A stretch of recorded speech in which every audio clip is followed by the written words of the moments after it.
Ada Pak Burhan juga, Wakil Ketua Umum, mungkin nanti juga bisa memberikan komentar juga nantinya. Baik, demikian dari saya. Selamat berdiskusi, selamat berseminar virtual. Mudah-mudahan mendatangkan manfaat untuk kita semuanya. Assalamualaikum warahmatullahi wabarakatuh. Waalaikumsalam warahmatullahi wabarakatuh. Baik, terima kasih Pak Daru. Bapak Ibu semua, sebelum kita mulai saya mohon izin akan merekam diskusi pada sore hari ini. Nanti diskusinya akan tayang di kanal YouTube-nya FGI juga IAGI. Jadi bagi yang tertinggal nanti bisa mengaksesnya. Oke, baik. Pertama saya ingin memperkenalkan dulu moderatornya, Mas Muhammad Zelandi, sedang menyelesaikan kuliah masternya di ITB Bandung, berdomisili di Jambi sekarang. Silakan Mas Zelandi. Oke, terima kasih Mas Reza. Assalamualaikum warahmatullahi wabarakatuh. Waalaikumsalam. Selamat siang menjelang sore Bapak Ibu sekalian. Selamat datang di diskusi pakar dalam rangka ulang tahun IAGI yang ke-60 dalam bentuk daring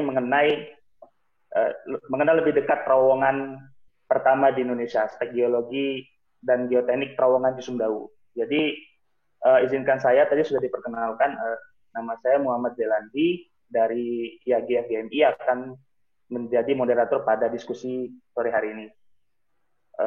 Mungkin seperti yang kita ketahui bersama, memang pesatnya pembangunan dan perkembangan ekonomi di Indonesia ini berdampak kepada pesatnya juga proyek-proyek infrastruktur yang sedang dibangun di Indonesia. Salah satunya yang seperti kita ketahui yaitu akses infrastruktur seperti jalan tol, dan salah satu yang akan kita bahas pada sore hari ini yaitu mengenai tol Cisumdawu. Lebih spesifiknya yaitu ke proyek terowongan dari Cisumdawu, yaitu tol Cisumdawu itu merupakan singkatan dari Cileunyi, Sumedang, dan Dawan yang berlokasi di Jawa Barat. Kalau tidak salah dengar, saya dapat informasi bahwa terowongan ini diperkirakan akan difungsikan di tahun 2020 ini. Adapun aspek-aspek geologi dan geoteknik yang dalam pembangunan infrastruktur ini itu sangat penting, karena tanpa didukung data dan pengetahuan dari geologi dan geotekniknya, maka fungsional dari terowongan ini akan terganggu. Oleh karena itu, pada sore hari ini kita akan coba berdiskusi yang akan kita dengarkan terlebih dahulu dari narasumber kita. Yang pertama ada Pak Imam Sadisun, dan yang kedua ada Pak Fahmi Aldiamar. Untuk pemateri pertama, Pak Imam merupakan staf pengajar di Teknik Geologi Institut Teknologi Bandung dan juga merupakan anggota kelompok keahlian geologi terapan serta Ketua Masyarakat Geologi Teknik Indonesia. Kemudian untuk Pak Fahmi Aldiamar merupakan Kepala Badan Penelitian dan Pengembangan Geoteknik Jalan di Kementerian Pekerjaan Umum dan Perumahan Rakyat. Jadi saya kira kedua narasumber kita pada sore hari ini merupakan orang-orang yang punya pengalaman dan juga punya kapabilitas untuk berbicara banyak soal tol terowongan Cisumdawu ini. Mungkin langsung saja untuk pertama dari Pak Imam Sadisun, presentasinya 20 menit waktunya, saya persilakan. Terima kasih Mas Zelandi. Sekali lagi selamat sore Bapak Ibu semuanya. Assalamualaikum warahmatullahi wabarakatuh. Satu kesempatan yang sangat berharga bagi saya dan sebenarnya sangat kikuk juga bagi saya untuk menyampaikan ini, karena begitu melihat para peserta ternyata beberapa harusnya yang memberi materi ini gitu ya, dan saya banyak belajar juga dari Bapak Ibu sekalian terkait dengan apa yang akan saya sampaikan. Jadi sore ini sebenarnya saya menyampaikan sesuatu yang memang tidak saya ambil sendiri sebagian datanya, tetapi saya juga terlibat dalam proses diskusi panjang dengan beberapa kolega yang nanti saya juga sebutkan di sini. Dan juga mungkin lebih dari 10 kali saya memiliki kesempatan untuk datang ke area konstruksi saat itu selama konstruksi berlangsung. saya nggak ingat lagi, mungkin bahkan 20 kali lebih gitu ya. Dan tentunya kesempatan itu saya gunakan untuk banyak belajar. Dan mohon maaf apabila apa yang saya sampaikan kali ini sebenarnya tidak sedetil apa yang Bapak Ibu harapkan terkait dengan geologinya. Banyak sekali materi yang saya punyai, hanya memang karena keterbatasan waktu saya belum sempat meramu dengan lebih baik lagi.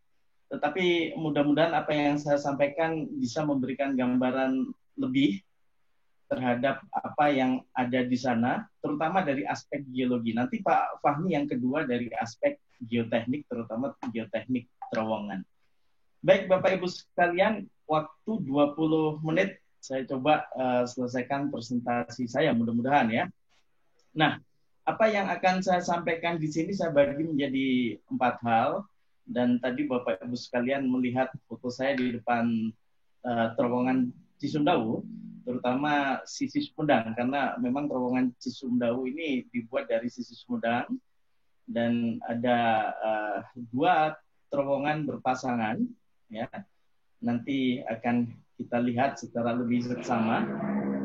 Apa yang ingin saya sampaikan sebenarnya saya awali dengan pendahuluan. Saya ingin bercerita sedikit karena saya begitu melihat dan mendengar teman-teman yang non-geologis juga ingin bergabung, dan bahkan bukan juga dari keteknikan ingin mendengarkan. Saya bilang, wah, berarti saya harus menjelaskan apa sih geologi teknik, apa hewan geologi teknik, dan berbagai hal terkait dengan kegiatan ahli geologi teknik. Yang kedua, sedikit mengenai aspek geologi teknik terowongan. Kemudian saya lanjutkan khusus mengenai geologi teknik di terowongan Cisumdawu, dan saya akhiri dengan catatan penutup. Mudah-mudahan tidak terlalu lama untuk pembukanya. Baik, Bapak Ibu sekalian, sedikit mengenai apa itu geologi teknik. Saya pikir di antara Bapak Ibu sekalian juga sudah cukup paham, tetapi di sini khusus yang non-geologis mungkin agak heran. Kenapa sih ahli geologi juga ikut berurusan dengan infrastruktur? Nah, ini sebenarnya sudah lama sekali dalam sejarah kegeologian dan cukup banyak dibahas, dan memang ini belajar dari kegagalan konstruksi biasanya, di mana hal-hal terkait dengan geologi seringkali menyebabkan kegagalan infrastruktur. Kita mengenal dan dikenal juga sebagai Bapak Geologi gitu ya, ahli geologi dalam pembuatan kanal di Inggris sana gitu. Nah, salah satu yang sangat klasik sebenarnya yang mengatakan bahwa dalam pembuatan kanal ada beberapa layer yang berpotensi longsor. Ya. Nah, disitulah sebenarnya kita melihat ahli geologi sangat diperlukan. Kejadian di Amerika misalnya, dalam satu kejadian longsornya dam yang sangat spektakuler di awal abad 18, kita melihat itu sebagai sesuatu yang juga menjadi pelajaran banyak oleh para ahli yang menjadikan geologi itu sebagai data dan informasi yang sangat penting dalam kaitannya dengan pekerjaan terkait dengan infrastruktur. Nah, ini sekedar gambaran saja Bapak Ibu sekalian. Di 2 kuadran ini kita bisa melihat kuadran kiri sebagai aspek-aspek geologi yang banyak dipelajari oleh ahli geologi. Kalau bisa dilihat gambarnya itu dari inti bumi sampai ke permukaan. Kemudian bagian kanan berbagai infrastruktur yang saya yakin Bapak Ibu sekalian juga sering melihat. Nah, ahli geologi teknik terutama dituntut untuk bermuka 2 di sini. Ya, dia harus bisa mempelajari geologi dengan sangat baik gitu ya, terkait dengan bagaimana materi yang ada, proses-proses, bahkan bagaimana sejarah pembentukannya, sampai ke dalam forecasting kalau kita berhadapan dengan kegiatan infrastruktur.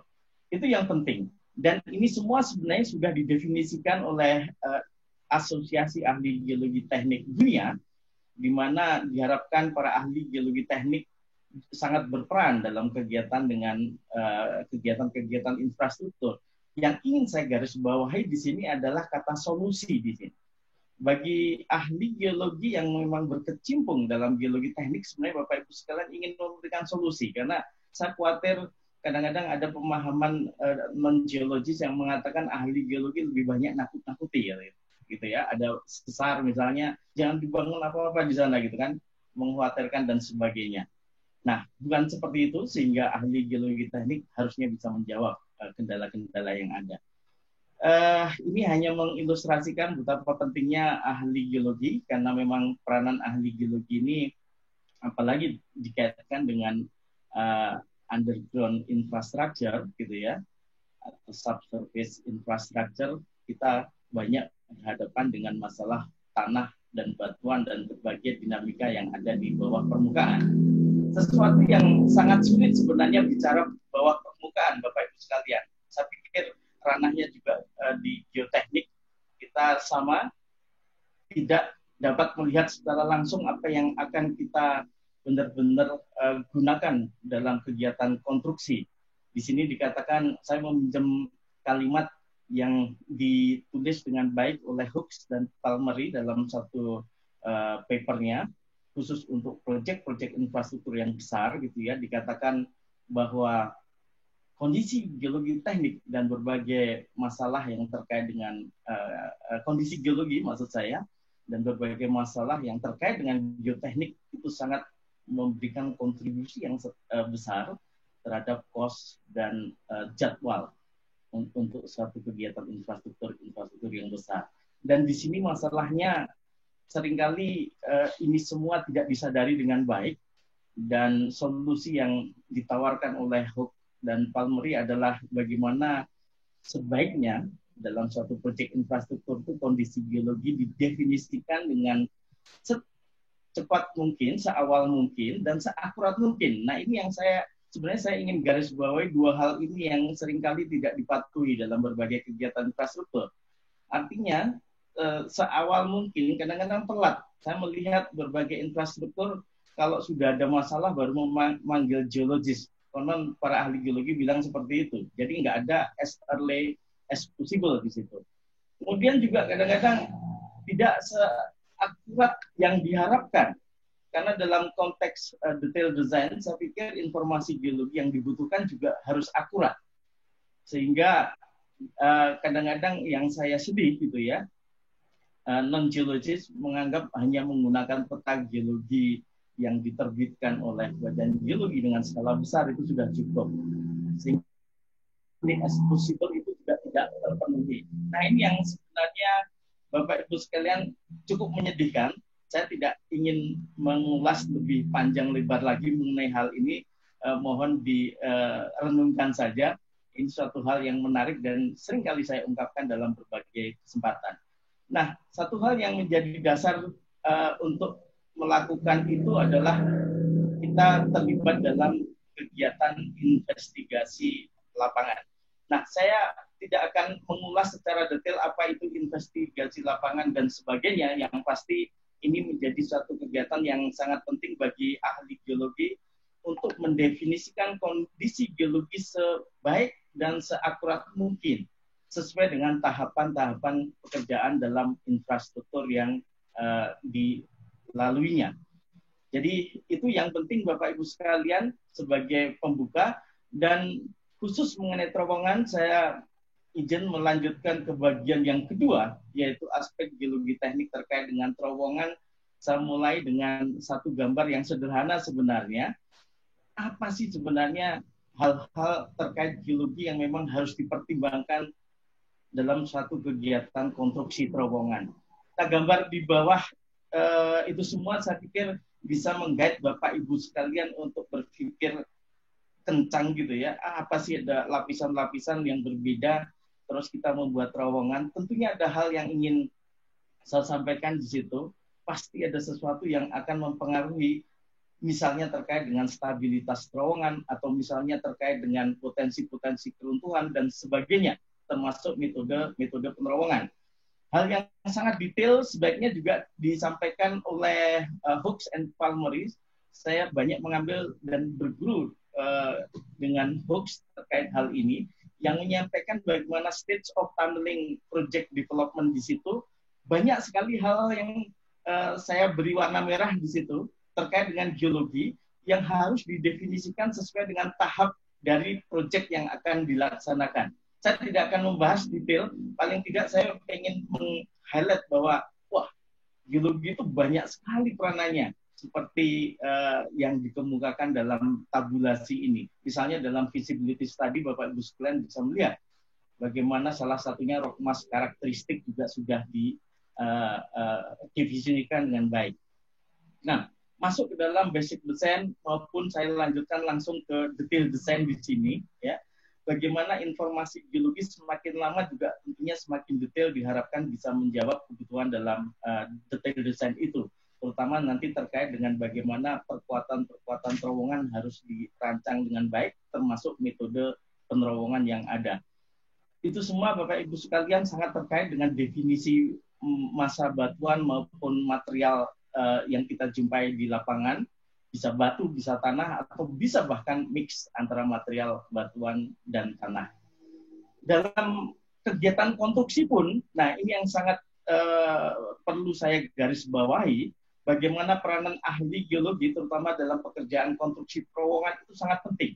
Bahkan saya selalu mengatakan kalau tidak ada geologis di lapangan untuk mengkonfirmasi apa yang digunakan dalam desain, karena kita seperti saya kemukakan sebelumnya berhadapan pada unforeseen condition, sehingga geological mapping of condition exposed during excavation itu yang saya kasih garis merah itu menjadi hal yang sangat vital, ya, karena di situ bisa menjadi keys atau tools untuk melakukan penyesuaian desain atau bahkan melakukan revisi desain.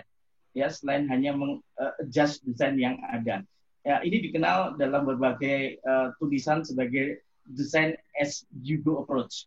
Nah, cukup menarik Bapak Ibu sekalian, kita berhadapan dengan terowongan sehingga dinamika dalam proses desain itu juga berlangsung pada saat konstruksi.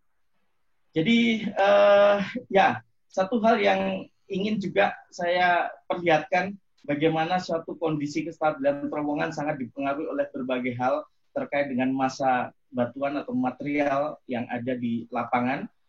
Sebagai contoh di sini, bagaimana kerapatan kekar, discontinuities, gitu ya, sangat berpengaruh. Biasanya memang berbanding lurus dengan keberadaan kekar yang ada.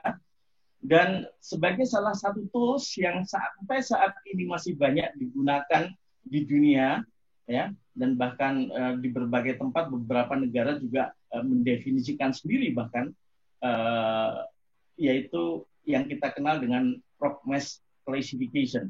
Saya berhadapan dengan kolega dari Jepang, ternyata Jepang juga membuat sendiri rock mass classification, yang saya sering sebut sebagai creepy rock mass classification, lembaga PLN-nya di Jepang sana gitu ya. Kemudian dalam waktu akhir-akhir ini saya berhadapan juga dengan rock mass classification yang dibawa oleh para ahli-ahli dari Cina untuk membangun terowongan Cisumdawu.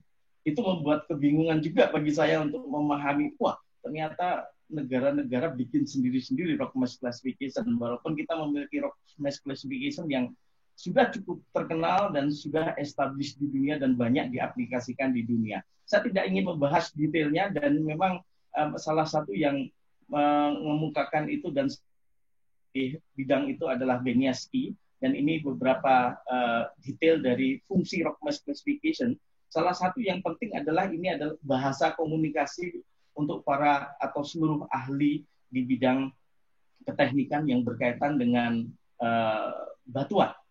Dan juga yang menarik di sini dengan rock mass classification ini bisa menjadikan satu guideline untuk engineering approach, bahkan untuk melakukan yang namanya preliminary design di sana.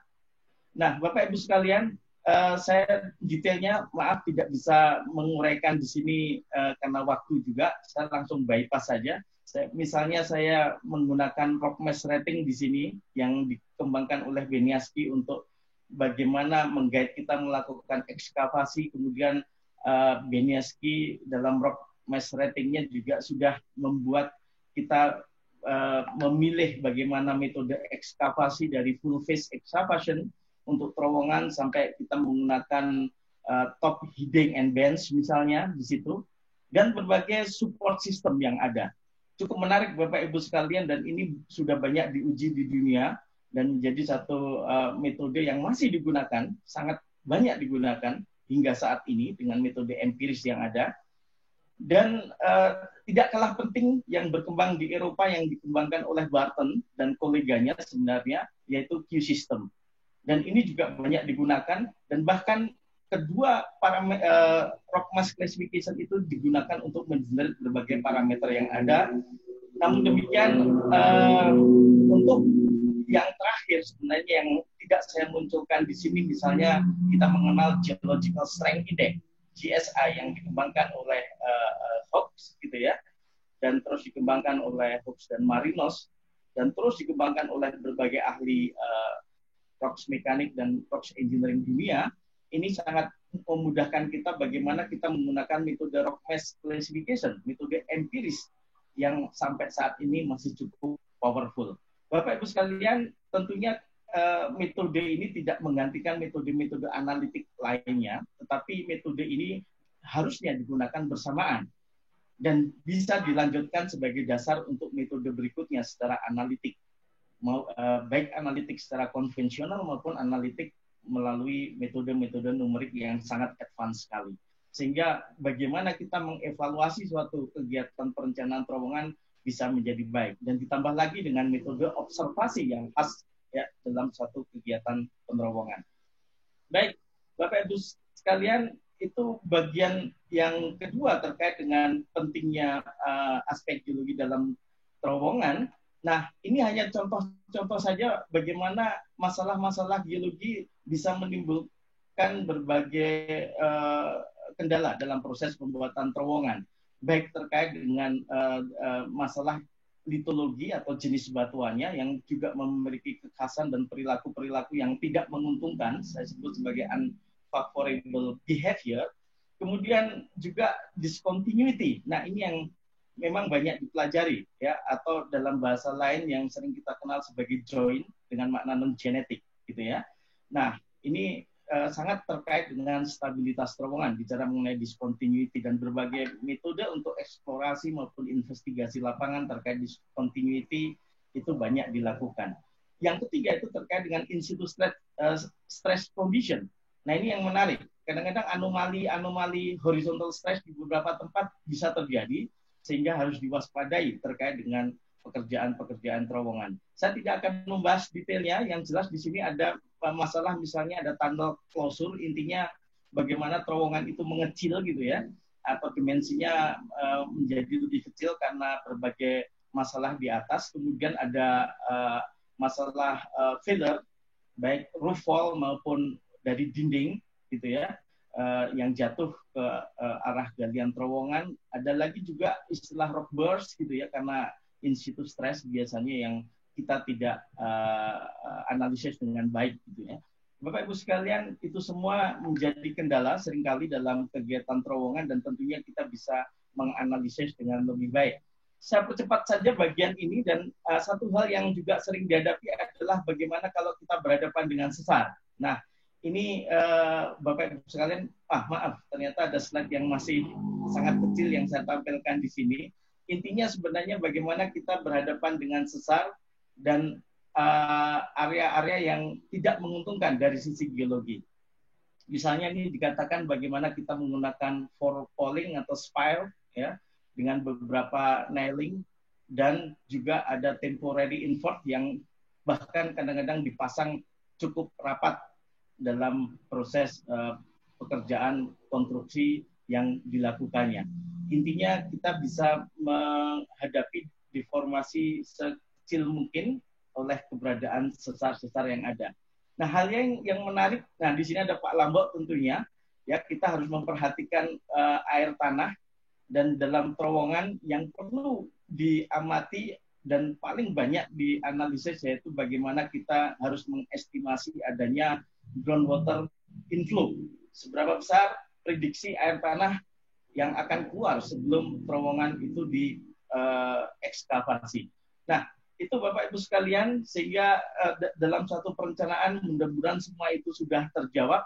Lalu bagaimana dengan Cisumdawu sekarang ini? Nah, kita masuk ke Cisumdawu, tetapi mudah-mudahan ini walaupun tidak terlalu dalam, paling tidak bisa memberikan gambaran secara umum kepada Bapak Ibu sekalian. Dan sebenarnya karena Cisumdawu ini terowongan pertama di Indonesia untuk jalan tol, dan mungkin juga kita mulai pertama kali masuk ke terowongan khusus infrastruktur jalan, di sini saya melihat suasana sangat hati-hati sekali dalam berhadapan dengan konstruksi Cisumdawu ini, dan bahkan berbagai perubahan itu sangat dinamis sekali sejak desain dilakukan pertama kali sampai konstruksi dilakukan oleh kontraktor yang menang dalam pembuatan terowongan ini. Nah, sedikit mengenai terowongan Cisumdawu, saya flashback sebentar melihat perpres yang dikeluarkan oleh Presiden kita. Intinya bahwa terowongan Cisumdawu itu ternyata masuk menjadi bagian dari proyek strategi nasional, tepatnya bagian dari tol Cisumdawu. Dan banyak sebenarnya proyek-proyek lain, ini khususnya untuk mahasiswa. Saya pikir Anda ditunggu ini untuk berbagai proyek yang masuk dalam proyek strategis nasional. Anda bisa berkecimpung di bidang geologi teknik, mudah-mudahan bisa juga berkecimpung dalam berbagai proyek nasional ini. Nah, pembuatan tol ada 47 item di sana, mudah-mudahan belum berubah. Dan ini tol Cisumdawu, waktu itu saya dapatkan salah satu video perkembangan dari tol Cisumdawu yang merupakan salah satu proyek strategis nasional, nomor 16 di sini, ya, yang ada di Jawa Barat. Ini videonya cukup panjang, mungkin nggak akan saya lanjutkan. Masuk ke dalam terowongan Cisumdawu, Bapak Ibu sekalian. Terowongan ini kurang lebih letaknya 19 km di sebelah timur laut, ya, dari Cilenyi terutama, ya. Tempatnya di situ di Desa Pamulihan dan Desa Cigender, ya. Jadi masuk Kecamatan Pamulihan dan Kabupaten Sumedang. Nah, ini cukup tidak jauh dari Bandung, sehingga bagi saya sangat efektif untuk ke sana, sehingga saya katakan tadi, wah, mungkin lebih dari 10-20 kali saya ke sana gitu. Dan terakhir terowongan ini tembus kalau tidak salah bulan pertengahan tahun 2018, bulan Juli waktu itu, ya, untuk jalur, kita sebut jalur kanan. Jalur kanan itu kalau kita menghadap ke Sumedang, ya sebelah kanan. Walaupun dibangun dari sisi Sumedang, sehingga kadang-kadang kita bingung sebenarnya sebelah kanannya itu jalur kiri, sebelah kirinya itu jalur kanan. Nah, ini tepatnya di sini, Bapak Ibu sekalian, lokasinya. Dan ini gambar yang saya ambil waktu itu dengan waktu ekskursi dengan para mahasiswa. Sedikit mengenai terowongan Cisumdawu, memiliki lebar 11,7 dan tinggi 8,5 sebagai satu dimensi yang saya pikir dimensi standar untuk terowongan jalan.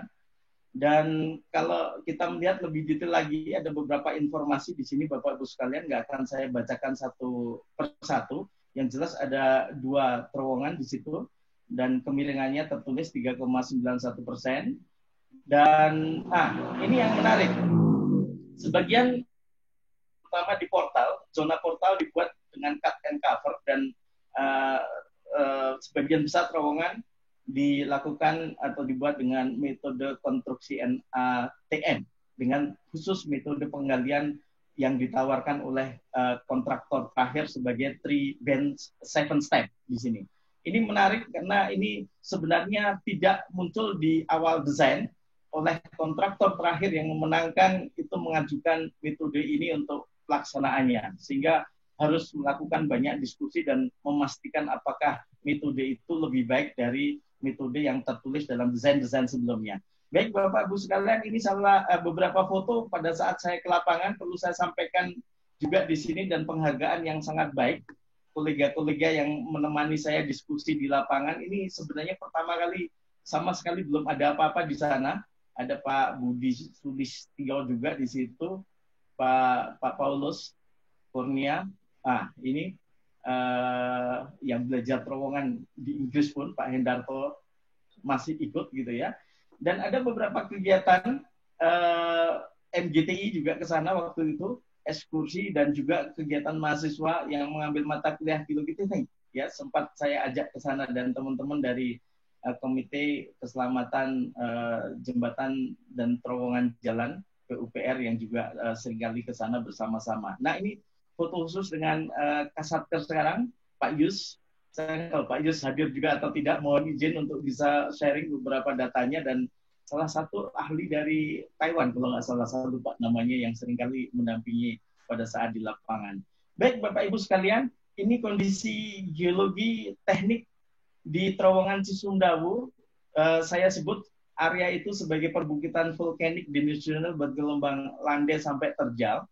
Terowongan Cisumdawu kita terletak di sini dengan area di atasnya banyaknya ladang dan juga beberapa titik ada sawah gitu ya. Lebih banyak sih ladang kering di atasnya. Rumah-rumah ada berada di samping-sampingnya. Kemudian, nah ini topografi digital elevation model dari terowongan Cisumdawu.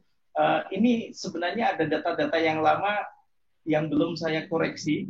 Meskipun demikian, secara visual Bapak Ibu sekalian mudah-mudahan bisa melihat bagaimana kondisi umum di sana.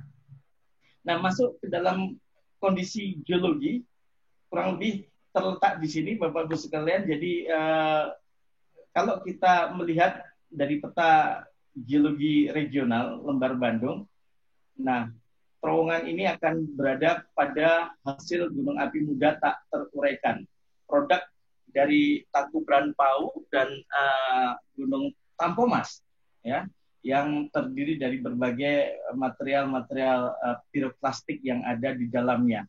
Nah, ini yang agak menyulitkan sebenarnya Bapak Ibu sekalian, dan ini khas dari sisi material. Teman-teman di Pusjatan nanti Pak Fahmi akan menguraikan bagaimana Pusjatan berhadapan dengan yang mereka sebut mix material antara batu dan tanah untuk kategori terowongan ini. Jadi saya berkaca pada hasil investigasi awal Bapak Ibu sekalian mengenai rencana terowongan ini.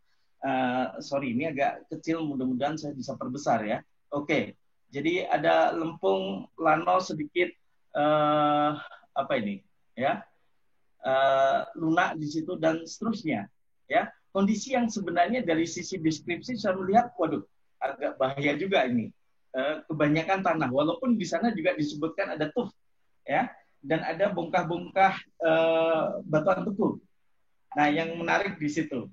Nah, yang juga menjadi catatan penting yang cukup menarik yang saya baca saat itu, agaknya para investigator yang melakukan set investigasi kebingungan oleh keberadaan material-material yang mudah sekali atau cepat sekali berubah dalam skala jarak hanya satuan meter atau bahkan puluhan meter.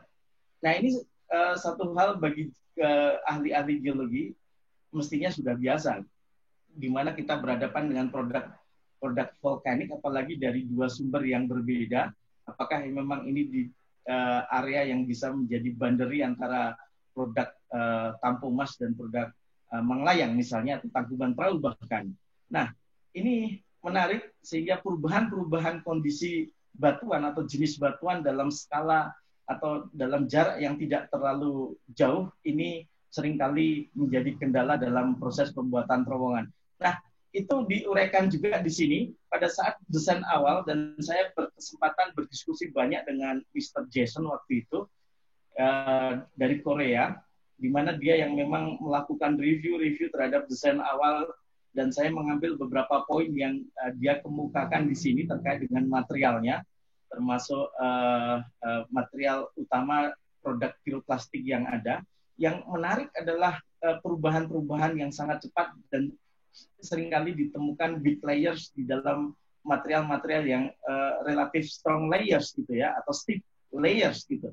Nah, ini menjadikan dalam konsep desain ini diantisipasi dengan berbagai hal. Pada saat itu Jason mengatakan kita harus membuat namanya staging dalam pembuatan terowongan, atau sequential excavation method dalam proses menerowongnya, misalnya dengan span yang waktu itu diinisiasi sangat pendek sekali, yaitu 0,6 atau 0,8 meter saja, gitu ya.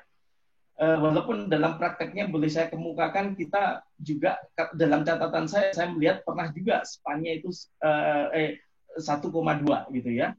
Jadi sudah 2 kali lipat dari 0,6. Dan tentunya dalam kondisi batuan yang lebih bagus. Kemudian juga bagaimana shotcrete itu cepat diaplikasikan karena kendala-kendala batuan yang buruk secepat mungkin baik di face wall maupun di bagian bawah gitu ya. Dan bahkan ada pemikiran waktu itu bagaimana kita menggunakan steel pipe grouting untuk perkuatan-perkuatan tambahan, bahkan di tunnel face kalau perlu kita lakukan grouting, bahkan dilakukan juga bolting gitu ya, tentunya dengan bolting khusus untuk bisa digali lagi. Ya, termasuk ada bottom grouting yang dilakukan. Ini semua sebenarnya di desain pemikiran awal yang mendasari detail desain yang dilakukan pada saat itu. Nah, tentunya ini masih saya ambil dari apa yang disampaikan atau kita diskusikan dengan Jason waktu itu. Kita mendasarkan diri pada rock mesh yang ada, dan ini suatu proses di mana suatu keberterimaan desain yang ada. Sehingga pada saat itu diputuskan setelah tentunya melalui berbagai analisis, ada analisis numerik yang cukup banyak, baik untuk analisis deformasi, analisis dinamika, maupun analisis support system yang ada, kemudian juga water flow analysis, ya, structure stability analysis, dan sebagainya. Diputuskan ada 3 pattern design yang dibuat. Terutama 2 pattern design yang akan digunakan, satu pattern design paling baik. Bapak Ibu sekalian bisa melihat dari kiri ke kanan di bawah ini gitu ya, semakin kecil ke kanan perkuatan atau penyangga terowongan yang digunakan. Nah, ini semua diplot dalam satu penampang yang bagi ahli geologi ya kita kenal sebagai penampang geologi. Hanya dalam hal ini sudah dibagi menjadi beberapa di sini disebut, saya perbesar gitu ya, layers, yang sebenarnya layers ini dikaitkan dengan strength parameters dari rock mesh yang ada. Jadi bukan semata-mata jenis batuan saja. Dan bagaimana aplikasi pattern design itu juga didasarkan selain hanya layers saja, juga ini ada muka air tanah misalnya, bagaimana dia terhadap muka air tanah setempat, termasuk kedalaman dari permukaan setempat. Kalau nggak salah maksimum overburden di terowongan ini sekitar 52 meter gitu ya, dengan yang di sekitar portal ada belasan meter tentunya. Baik, itu Bapak Ibu sekalian cukup menarik di sini, dan ternyata pada saat proses-proses terus berlangsung menuju ke konstruksi dilakukan, banyak sekali proses yang dilakukan untuk memverifikasi karena kita tidak yakin terhadap desain yang ada, dan bahkan tidak yakin terhadap profil atau penampang geologi yang sudah dibuat oleh para desainer sebelumnya, dan di situ banyak blunder, banyak diskusi dan sebagainya. Pada akhirnya dengan ditambahkannya beberapa bor. Nah, di sini Bapak Ibu sekalian bisa melihat bagaimana bentuk penampang dari penampang geologi terowongan Cisumdawu yang baru, yang sebenarnya dilakukan modifikasi berdasarkan data-data yang terbaru, termasuk data-data pengeboran. Dan ini ingin menunjukkan saja bagaimana variasi-variasi material-material yang masuk sebenarnya dalam kategori piroplastik, baik yang sudah mengalami pelapukan maupun yang masih fresh di dalamnya, bahkan interlayer antara yang fresh dan weathered. Ini yang menarik gitu ya. Apakah memang satu sekuen produk piroplastik atau berbeda dari sisi vulkanostratigrafi? Mungkin ini menjadi satu kajian yang menarik. Nah, ini semua dilakukan secara detail, dan sedikit mengenai Tribens 7 step. Ini hanya ilustrasi, mungkin nanti Pak Fahmi akan menjelaskan lebih detail mengenai ini ya, terkait dengan tahapan-tahapan konstruksi terowongan untuk mencoba menghadapi kondisi material yang buruk. Karena ini satu hal yang sebenarnya kita melakukan staging yang sangat banyak sekali. Bisa dibayangkan, sudah 3 band, 7 stage di situ. Nah, itu Bapak Ibu sekalian, ini bagian terakhir saya hanya ingin menegaskan kembali bagaimana kita berhadapan dengan kondisi geologi yang masih unforeseen pada saat desain, dan pada saat dibuka tentunya menjadi penting kita melakukan phase mapping di sana, dan juga dilakukan beberapa investigasi detail untuk memastikan apakah kondisi geologi masih sama atau sudah berubah. Dan bahkan ada treatment-treatment khusus terkait misalnya dewatering atau sebenarnya mengalirkan air, mengontrol air kalau memang pada saat hujan itu biasanya airnya cukup banyak gitu ya, sehingga airnya keluar melalui jalur-jalur tertentu. Walaupun hitungan dari inflow, groundwater water inflow-nya itu masih masuk kategori kecil, hanya 1 sampai nggak nyampe 5 liter per menit waktu itu. Jadi kecil, masuk kategori kecil ya, dikaitkan dengan klasifikasi water inflow. Nah, ini salah satu contoh produk phase mapping yang banyak sekali di dokumen saya, dan saya tidak akan membuka semuanya. Yang pasti Bapak Ibu sekalian bisa melihat di sini satu kemajuan harus dilakukan identifikasi dengan cukup cermat, apakah salah satunya mengkonfirmasi kondisi batuannya dan tanahnya sesuai dengan kondisi pada saat desain itu dilakukan, sehingga perlu tidak dilakukan modifikasi-modifikasi seperti halnya yang tertulis di sini gitu ya. Ada adjustment, ada modifikasi, bahkan ada revisi terkait dengan phase mapping yang ada.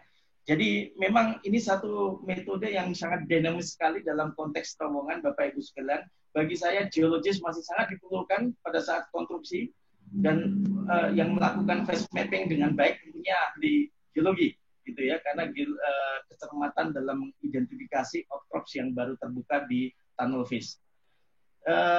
Kemudian ini hanya gambaran lain tantangan-tantangan yang memang muncul di sana, Bapak Ibu sekalian. Ini ada boulder-boulder yang seringkali muncul, dan untung saja bouldernya ada di samping. Ya, yang dikhawatirkan waktu itu kalau ada boulder besar di atas, kita akan takut gitu ya, karena akan cukup sulit juga mengeluarkan boulder itu. Boulder itu semuanya dikeluarkan dengan berbagai cara gitu ya. Kadang-kadang harus dihancurkan sedikit dan dicukil dan sebagainya ya, di scaling untuk bisa dikeluarkan dan di backfilling tentunya nanti. Kemudian tentunya banyak hal terkait dengan kondisi yang buruk, kita melakukan modifikasi jarak steel rib yang ada, penambahan support system dan sebagainya. Termasuk bagaimana dinamika air di situ, Bapak Ibu sekalian. Yang menjadi menarik, air di situ biasanya kita tidak blocking, kita salurkan sesuai dengan drainage yang ada. Ada 5 sistem ditch yang ada 4 side ditch yang besar sama yang kecil, dan main ditch atau central ditch yang di tengah yang cukup besar dimensinya. Baik, saya kira itu saja Bapak Ibu sekalian, dan sebenarnya ada hal-hal menarik secara detailing terkait dengan jenis batuan dari tunnel face maupun dari wall yang baru terbuka sebelum ditutup dengan perkuatan-perkuatan yang ada. Berbagai foto saya miliki juga. Ini video saya ambil sendiri semuanya Bapak Ibu sekalian pada saat kunjungan ke lapangan. Nah, ada beberapa video juga yang tidak sempat saya masukkan di sini. Saya kira itu yang bisa saya sampaikan, dan ini cuma penutup. Saya pikir penutup ini hanya menggarisbawahi bagaimana kita bisa bersahabat dengan kondisi geologi terkait dengan konstruksi terowongan yang aman dan tentunya memiliki keberlanjutan dan biaya yang efektif. Ya, sebagaimana saya sebutkan di awal, ada satu kalimat yang tidak saya elaborasi sebenarnya, site investigation, smart site investigation, save money di situ. Coba direnungkan Bapak Ibu sekalian. Nah, yang terakhir, di mana geologi menjadi concern saat ini, saya pikir menjadi penting untuk membuat konstruksi tunnel itu bisa bersahabat atau harmoni dengan alam, termasuk harmoni dengan kondisi geologi. saya pikir itu saja Bapak Ibu yang bisa saya sampaikan. Ini ada satu video yang juga tersebar di WA, saya pikir, yang sangat menarik, yang ada informasi yang populer juga gitu ya. Saya sengaja munculkan di sini karena ini sangat kekinian, terutama untuk anak muda gitu ya, untuk melihat terowongan dan sambil ngabuburit mungkin. Informasinya bahkan sampai NATN juga disebut di sana. Yang menarik juga, tolong jangan berhenti di muka terowongan saat nanti digunakan karena akan berbahaya. Biasanya orang senang selfie. Oke, itu saja. Mudah-mudahan kita bisa punya terowongan-terowongan lain. Kemudian terima kasih atas perhatiannya. Waktu saya kembalikan ke moderator. Maaf, agak panjang kayaknya dari waktu yang disediakan. Terima kasih. Ya, terima kasih Pak Imam atas paparan yang sangat menarik tentang geologi dari terowongan Cisumdawu ini. Banyak yang bisa kita dapat dari informasi tadi, seperti bagaimana teknis ekskavasinya, kemudian bagaimana informasi geologi di situ sangat berperan penting dalam perencanaan dari terowongan Cisumdawu ini. Mungkin nanti apabila ada yang kurang bisa ditanyakan ke Pak Imam di sesi tanya jawab. Namun kita langsung ke pemateri kedua dari pemateri kedua, kemudian dari Pak Fahmi. Mungkin waktu dan kesempatannya saya berikan langsung, Pak. Silakan.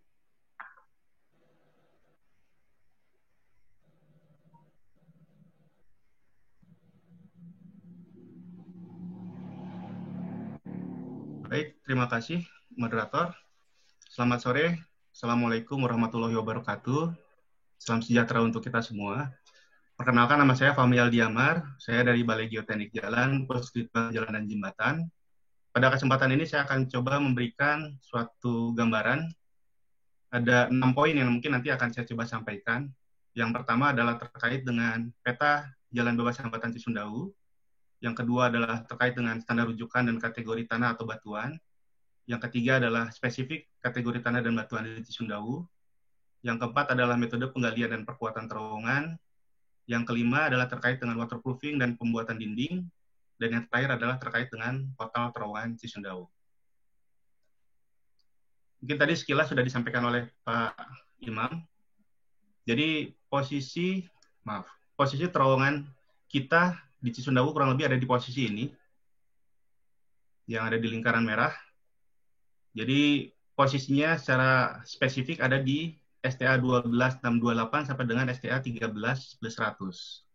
Panjangnya kurang lebih ada di 452 meter. Ini twin tube. Tadi disampaikan ini kondisi yang terakhir adalah hampir seluruhnya dia berada di daerah yang digali dengan menggunakan metode NATM. Sedangkan beberapa posisi, terutama di bagian portal ini, digunakan dengan metode cut and cover. Kemudian ini saya juga akan coba sampaikan sedikit terkait dengan standar yang digunakan pada saat pembangunan konstruksi terowongan Cisumdawu. Ini juga sesuatu yang mungkin perlu kita pahami bersama. Jadi pada saat kita menggunakan kontraktor luar, biasanya kontraktor tersebut akan menggunakan standar yang dipergunakan oleh negara yang melakukan konstruksinya. Dalam hal ini, standar yang digunakan adalah standar Cina. Waktu itu kita juga cukup kesulitan karena hampir seluruhnya berisi dengan bahasa Cina. Kita tidak mengerti apa isi dari standar tersebut.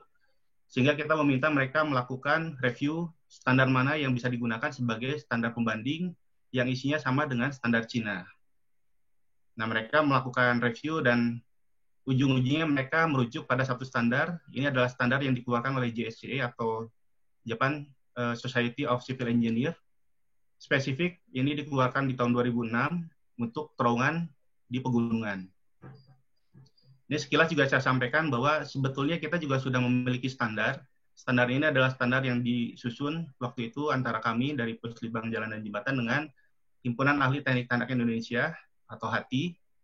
Di dalamnya banyak sub-chapter atau beberapa isi di dalamnya. Di antaranya adalah terkait dengan terowongan. Jadi di sini ada di chapter 8252 terkait dengan analisis tanah dan batuan. Di sini kita sudah mencoba mereview ada beberapa klasifikasi massa batuan yang bisa dipergunakan untuk mengevaluasi kondisi yang akan dilalui oleh terowongan. Tadi sebagian sudah disampaikan oleh Pak Imam, ada metode RMR, ada metode key system, kemudian ada metode lainnya yang baku untuk digunakan. Tapi ini yang mungkin orang agak kurang mengenal. Jadi di Jepang sendiri sebetulnya dia ada klasifikasi tanah atau batuan yang dikategorikan dengan kategori di sini, maaf, ada, coba saya besarkan ya. Ada kategori B, C, D, dan D1. Kemudian di sini juga ada beberapa tipe perkuatan yang disyaratkan sesuai dengan pendekatan yang mereka lakukan, yaitu pendekatan empiris.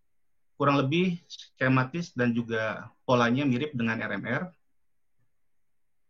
Kemudian ini juga ada pedoman yang waktu itu kami keluarkan dengan judul Pedoman Metode Perencanaan Penggalian dan Sistem Perkuatan Terowongan pada Media Campuran Tanah dan Batuan. Di dalamnya juga memang lebih banyak mencuplik atau mengadopsi dari standar yang dari Jepang. Kemudian salah satu yang kita nyatakan di dalam atau yang kita adopsi adalah penentuan kategori tanah dan batuan didasarkan pada faktor kompetensinya. Ini adalah mungkin rumus sederhananya. Jadi apabila kita memiliki kuat tekan bebas batuan atau tanah, dibagi dengan gamma dikalikan dengan tinggi overburdennya, kita bisa mengetahui berapa nilai faktor kompetensinya. Kemudian apabila kita bicara bahwa kondisinya adalah batuan dengan rekahan, maka otomatis ini ada nilai kecepatan gelombang elastik yang juga harus diperhitungkan pada saat perencanaan atau penentuan kategori tanah atau batuan. Ini mungkin salah satu contoh evaluasi yang dilakukan di terowongan Cisumdawu. Jadi kita bisa melihat bahwa dari nilai kecepatan gelombang elastiknya, dia kurang lebih ada di nilai 1,9 sampai dengan 2,5. Ini posisi terowongannya. Terus kemudian kita coba cek, itu berada di rentang sebetulnya antara D1 dengan D2. Kemudian kita coba hitung nilai faktor kompetensinya. Nilai faktor kompetensinya adalah 1, sehingga dia masuk dalam kategori dia di D2. Jadi kalau dari segi kenampakan ini kita bisa lihat bahwa kalau saya dari aspek geoteknik melihat bahwa ini adalah sepenuhnya adalah tanah. Jadi terowongan pertama kita adalah terowongan yang dibangun di kondisi yang sangat sulit, di mana kondisinya adalah tanah, sehingga pada saat kita akan menggali tidak ada kemampuan bagi tanah itu untuk bisa menahan dirinya sendiri. Ini ada yang aspek yang perlu kita pertimbangkan pada saat pelaksanaan konstruksi. Kemudian ini sedikit review. Jadi apabila kita lihat bahwa di sini ada kategori D2,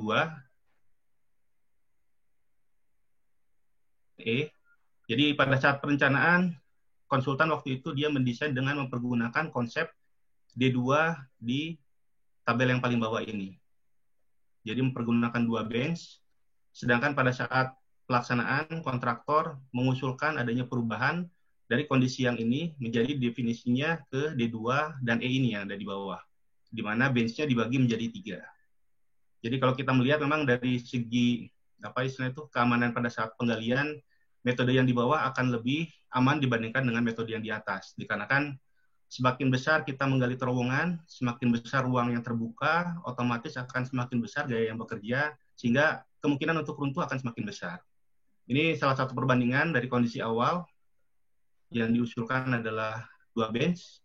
Kemudian ini yang dilaksanakan yaitu dengan mempergunakan 3 bench. Ini detailnya. Jadi nomor-nomor ini menunjukkan,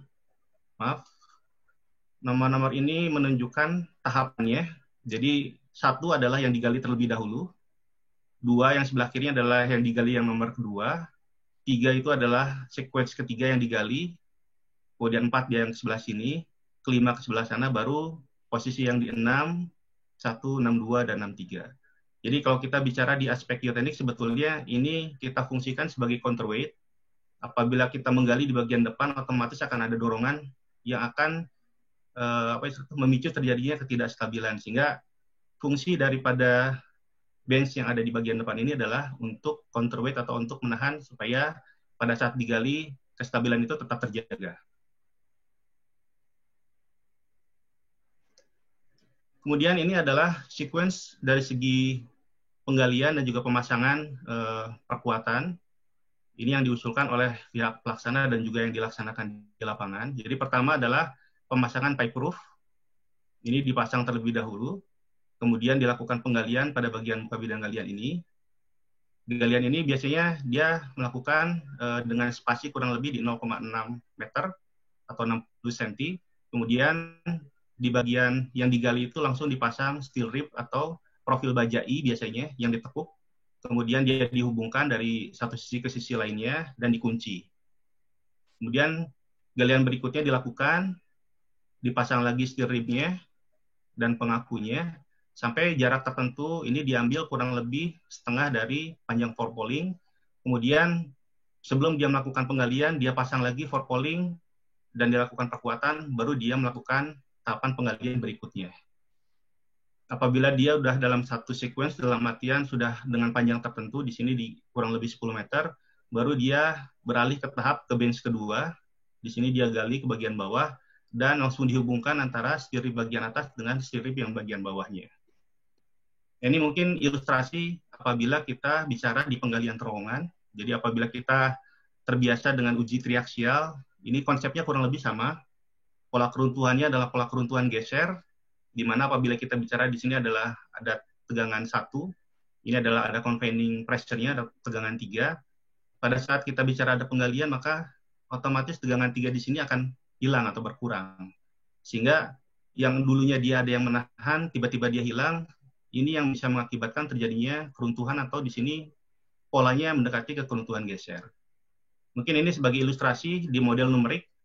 Ini adalah apabila kita lakukan penggalian tanpa ada perkuatan, deformasi yang terjadi umumnya terjadi di bagian atas dulu, kemudian dia bergerak ke bagian bawah, kemudian terus progresif, sehingga terjadi keruntuhan dengan pola kurang lebih seperti ini. Ini polanya mendekati dengan pola di mana kita bicara ada keruntuhan geser pada saat kita uji di triaksial. Kemudian hal yang menarik lain yang ada di JSCE, yaitu dia memang memberikan suatu klausal tambahan, di dalamnya ada risk support atau perkuatan awal, yang memang dikhususkan untuk kondisi di mana kondisi tanah atau batuannya lemah, sehingga dia tidak punya stand up time yang cukup. Apabila dia langsung digali, dia akan mengalami keruntuhan. Sehingga di sini kita melihat bahwa dia ada beberapa tipe yang intinya adalah dipasang suatu penyangga di bagian permukaan seperti halnya apa istilahnya umbrella grouting di bagian atas yang tujuannya adalah untuk menggantikan tegangan 3-nya. Jadi kita akan membuat sesuatu yang memotong ke bagian ke arah longitudinal sehingga tegangan 1 tidak diterima langsung oleh tanah tapi juga ditahan oleh si forepolling-nya. Konsepnya adalah kurang lebih seperti itu. Kemudian selain itu juga kita bicara pada waktu kita menggali, muka bidang galian juga umumnya memiliki potensi atau risiko mengalami dorongan, sehingga ada yang dikategorikan dengan face bolt atau pembautan pada muka bidang galian. Face bolt ini ada 2 kategori, bisa mempergunakan pipa hollow yang tipis, sehingga apabila kita menggunakan eskavator dengan ripper, itu bisa langsung dipotong, dan batangan yang sudah terpotong bisa langsung dibuang tanpa mengganggu proses konstruksi. Produk lainnya juga ada yang mempergunakan fiberglass, akan tetapi beberapa negara men-state bahwa itu akan lebih sulit karena pada saat dia dipotong umumnya fiberglassnya hancur, sehingga pada saat kita akan membuang umumnya itu lebih sulit dibandingkan dengan mempergunakan pipa hollow. Ini adalah ilustrasi umbrella forepolling, jadi pipa yang ditusukkan ke arah longitudinal dari terowongan. Dia membentuk kayak semacam payung. Kemudian dia saling istilahnya itu tumpang tindih dengan steel ribnya, profil bajainya, sehingga pada saat dia ada tekanan dari bagian atas ini dan bagian sampingnya dia menahan keseluruhan gaya yang bekerja, sehingga pada saat penggalian pekerja yang ada di bawah bisa dikategorikan aman untuk melakukan konstruksi. Alat yang digunakan untuk memasang ini ada jumbo. Jadi jumbo ini biasanya dia dengan suatu panjang tertentu, dia bisa melubangi daerah yang akan dipasang pipa tersebut. Dia akan lubangi umumnya bervariasi dari 5 meter sampai dengan 20 meter. Bisa dia injeksikan, kemudian pipanya akan dimasukkan dan selanjutnya akan dipasang grouting untuk mengisi sekeliling dari pipa tersebut. Kemudian ini adalah long face bolt-nya yang dipasang di arah muka bidang galian. Fungsinya ada dua, tadi sebagai kekuatan di muka bidang galian dan juga untuk mendeteksi adanya air di bagian depan galian. Jadi apabila kita menghadapi kondisi di mana terowongan kita adalah terowongan di daerah yang muka air tanahnya tinggi, metode ini bisa digunakan untuk mengurangi elevasi muka air tanah dari arah penggalian terowongan. Sehingga air nanti bisa kita atau kita bisa kumpulkan dan kita bisa alirkan ke saluran samping, sehingga area galian kita akan dikategorikan tetap kering. Kemudian ini adalah tahapan secara utuh. Jadi pada saat kita bicara penggalian, awal kita pasang dulu forepolling, terus kemudian kita galian dilakukan secara bertahap, ada bench-nya. Ini umumnya bench dipasang sampai dengan 3 meter sesuai dengan panjang dari alat penggali yang kita gunakan. Ini adalah face bolt-nya yang kemudian nanti akan dipotong. Kemudian di bagian bawah ini adalah invert. Tujuan dari invert adalah apabila kita bicara ada perkuatan, maka perkuatan itu tidak akan berfungsi dengan baik apabila dia tidak sepenuhnya terkunci. Kalau kita bicara di istilah di FHWA adalah ada dikategorikan link closure atau apa istilahnya itu sistem pengunci cincin. Jadi steel rib yang dipasang ke arah melintang terowongan ini harus dikunci ke bagian bawah. Karena dengan penguncian tersebut, maka dia akan menghentikan keseluruhan deformasi yang terjadi pada saat proses penggalian. Pada saat kita bicara bahwa ring closure itu belum terjadi, maka di sini adalah daerah yang rentan mengalami longsor dan kita harus perhatikan terus-menerus mempergunakan alat pemantau deformasi. Ini adalah untuk mengecek apakah terjadi deformasi berlebih atau tidak, apakah perkuatan yang dipasang akan mengalami kegagalan atau tidak. Prosesnya biasanya dia digali terlebih dahulu, kemudian invertnya dia dibuat dalam bentuk yang membentuk lengkungan juga. Kenapa dibuat lengkungan? Karena memang dia ada faktor arcing yang diharapkan bisa menahan gaya yang bekerja dari bawah atau uplift-nya. Kemudian ini kita masuk ke terowongan Cisumdawu. Jadi pada saat kita bicara di daerah portal, otomatis kita bicara bahwa perlu adanya pengaku di bagian muka bidang galian untuk pemasangan forepolling. Jadi di sini skemanya adalah dia akan membuat kayak semacam portal yang dikakukan dengan beton. Kemudian pada bagian tengahnya akan dilubangi. Lubang ini kemudian akan dipasang atau diisi dengan pipa. Ini adalah pipanya yang dimasukkan ke dalam. Kemudian dia diinjeksi dengan grouting. Baru setelah itu dia lakukan, bagian bawah di bench pertama dilakukan penggalian.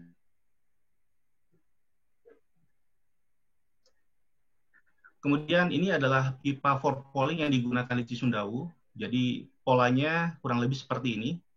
Jadi pipa hollow yang di bagian ujungnya runcing dan dia terbuka, sehingga pada saat nanti ada material grouting yang diinjeksi, dia akan keluar di bagian ujung.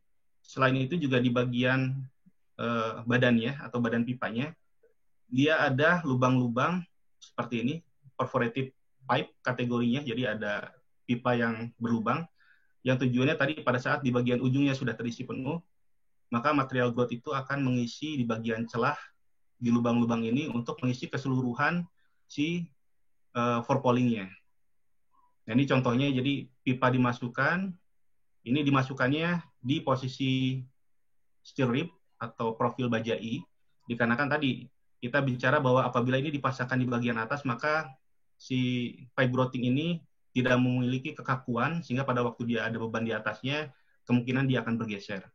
Dengan penggunaan pipe grouting di dalam steel rib, ini diharapkan bahwa posisi di bagian awal penggalian tidak akan mengalami pergeseran. Baru kemudian ini dilakukan pengisian material grout.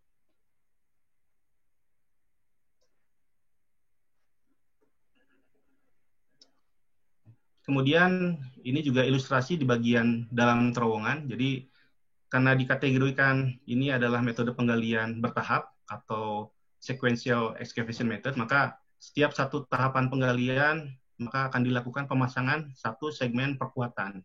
Jadi secara skematik yang pertama adalah pada saat setelah digali, pasang dulu shotcrete. Kemudian setelah shotcrete dipasang steel rib, kemudian setelah steel rib baru dipasang lagi shotcrete untuk menutupi keseluruhannya. Kemudian di sini dapat dilihat ada kayak semacam marker untuk pengukuran deformasi dan untuk mengetahui konvergensi dari terowongan. Jadi apakah dimensi yang digali masih sesuai atau tidak dengan rencana. Ini adalah contoh facebolt yang dipasang di Cisumdawu. Jadi berupa pipa-pipa yang dipasang dengan jarak tertentu ke arah longitudinal. Kemudian ini adalah pada saat kita bicara sudah 2 bench yang tergali. Jadi bisa dilihat bahwa ini di bagian atas adalah bench pertama. Kemudian pada saat dia menggali di bench kedua, dari bench pertama steel ribnya dikunci ke bagian bawah. Nah, di sini ada trik lainnya. Jadi pada saat dia pemasangan di bagian kaki ini, dia ada grouting pemasangan pipa di arah melintang dari section terowongan. Jadi ini adalah grouting ke arah melintang yang tujuannya adalah untuk memberikan pengaku atau kekuatan di bagian kaki, sehingga pada saat di bagian tahap kedua ini digali, bagian ini tetap bisa menahan karena ada friksi yang bekerja akibat pipa yang dipasang ke arah melintang terowongan tersebut. Ini sekuennya kurang lebih seperti ini bisa terlihat. Kemudian kita masuk ke penggalian dan penulangan invert. Jadi tadi pada saat kita bicara sudah masuk ke bench kedua dan kita akan memasang ke invert, pada jarak tertentu kita akan melakukan penggalian di bagian bawah, kemudian steel ribnya akan disambungkan dari posisi kiri ke posisi kanan, seperti ini. Tujuannya adalah tadi untuk mendapatkan ring closure, dan ini juga sistem sambungannya kita buat supaya dia tidak dalam satu arah, dalam satu garis. Maka ada spasi di mana sambungan di sini dengan sambungan di posisi profil yang berikutnya adalah berbeda, untuk meningkatkan kekakuan dari invert steel arc ribnya. Kemudian setelah selesai dipasang steel rib ini, maka dilakukan pengisian dengan beton. Ini mempergunakan shotcrete. Jadi seluruh permukaan dari steel ribnya ini ditutup dengan mempergunakan shotcrete. Baru kemudian dilakukan pemasangan penulangan untuk pengecoran lining atau dinding terowongan. Ini kurang lebih ilustrasi dari penulangan di bagian invert dan pengecorannya. Jadi umumnya memang didahulukan di bagian bawah karena apabila ini tidak cepat dilakukan, maka ini dapat mengganggu proses keseluruhan dari tahap penggalian berikutnya di muka bidang galian. Dan satu hal yang mungkin perlu diperhatikan adalah melakukan pemasangan penulangan dan juga pengecoran ini harus dengan kategori di mana deformasi yang terjadi bisa dikategorikan konstan atau telah berhenti. Karena apabila deformasi masih bergerak atau masih berjalan, kita melakukan pemasangan penulangan dan pengecoran beton, maka dikhawatirkan sebelum beton itu mengalami belum cukup umur, maka bisa terjadi kerusakan pada dinding liningnya. Ini ilustrasi dari instrumen yang dipasang di lapangan. Jadi di sini ada kurang lebih 5 sensor di puncak terowongan. Di bagian kiri dan kanan ini ada 2 sesuai dengan bench-nya. Jadi ini di kaki bench pada waktu penggalian pertama, dan ini di bagian samping pada saat bench penggalian yang kedua. Ini bisa dikategorikan di bagian penggalian bench yang pertama atau T. Ini yang kedua yang di bottom-nya. Jadi ini dikategorikan top, bottom, dan invert. Ada 3 section ini. Jadi apabila kita lihat di sini ada 2 ada 2 sumbu. Sumbu ini adalah sumbu deformasinya, sedangkan sumbu ini adalah sumbu jarak dari muka bidang galian. Jadi apabila kita lihat dari sumbu terhadap jarak dari muka bidang galian, penggalian yang pertama dilakukan di sini adalah yang bagian top. Jadi dapat dilihat bahwa pada saat sampai dengan jarak tertentu, di sini kurang lebih di jarak 20 meter, ini dilakukan penggalian di tahap yang kedua, atau di bagian bench-nya, atau di bagian di section yang keduanya. Kemudian pada saat galian yang pertama terus berlanjut, penggalian kedua juga berlanjut, pada sampai dengan suatu kondisi di mana panjang posisi dari muka bidang galian untuk yang bagian atas ini di 30 meter, bagian bench-nya kurang lebih di 10 meter, maka invert dilakukan penggalian. Itu cara membaca grafik ini. Kemudian ini adalah kurva deformasinya. Jadi dapat dilihat juga bahwa pada saat tahapan penggalian di bagian base pertama, deformasi yang terjadi cukup besar. Pada saat yang bagian yang kedua, ini relatif agak lebih kecil. Pada saat yang ketiga ini invert sudah digali, sudah dipasang perkuatan, ini relatif lebih stabil sehingga dia mengalami kondisi di mana dia sudah ke kondisi konstan. Nah, pada saat dia sudah mencapai kondisi konstan ini, maka boleh dilakukan pemasangan penulangan dan juga pengecoran beton. Kemudian ini adalah ilustrasi invert terowongan setelah pengecoran. Ini bagian permukaannya umumnya memang mengalami istilahnya itu sedikit defect karena pada saat setelah pengecoran umumnya kendaraan masih lalu lalang untuk mengambil material penggalian, dan umumnya ini juga dipasang kayak semacam jembatan sementara yang fungsinya adalah pada saat invert ini digali, proses tahapan penggalian yang di depan masih tetap bisa berlanjut. Alat berat masih bisa masuk ke muka bidang galian. Ini dalam satu siklus di mana pada saat di bagian depan mengalami satu siklus penggalian, invert juga akan bergeser ke depan dalam satu siklus penggalian. Kemudian apabila kita bicara bahwa seluruh area sudah tergali, di mana di daerah yang sudah invertnya sudah terisi atau sudah tercor dan sudah memiliki umur yang cukup, maka tahapan berikutnya adalah kita melakukan pemasangan lapisan kedap air dan drainase. Jadi untuk kondisi di mana dia materialnya adalah material tanah, breksi, yang masih ada nilai permeabilitas di mana air bisa mengalir, otomatis air yang akan masuk ke daerah terowongan ini harus kita alihkan. Jangan sampai dia masuk ke dalam terowongan. Nah, sistemnya adalah dia memasang lembar kedap air, waterproofing layer. Kemudian di bagian bawahnya ini ada pipa perforated juga, yang tujuannya adalah untuk menangkap air di sekeliling terowongan dan mengalirkannya keluar atau ke arah portal. Ini adalah ilustrasi pemasangannya. Jadi ini adalah lapisan kedap airnya yang dipasang, kemudian dia ditempelkan dengan sistem las panas ke bagian dinding dinding terowongannya. Kemudian ini setelah dipasang, maka dipasang penulangan yang disambungkan dari bagian kaki ke keseluruhan keliling terowongan. Kemudian ini disebut dengan formworking, jadi ada kayak semacam bekisting. Setiap satu segmen kurang lebih 9 meter yang bisa digerakkan dengan rel, sehingga setiap 9 meter setelah dia dicor, dia bisa bergerak ke muka bidang galian. Ini kurang lebih ilustrasinya di awal, terus dia bergerak ke bagian depan, dan terus ke depan lagi.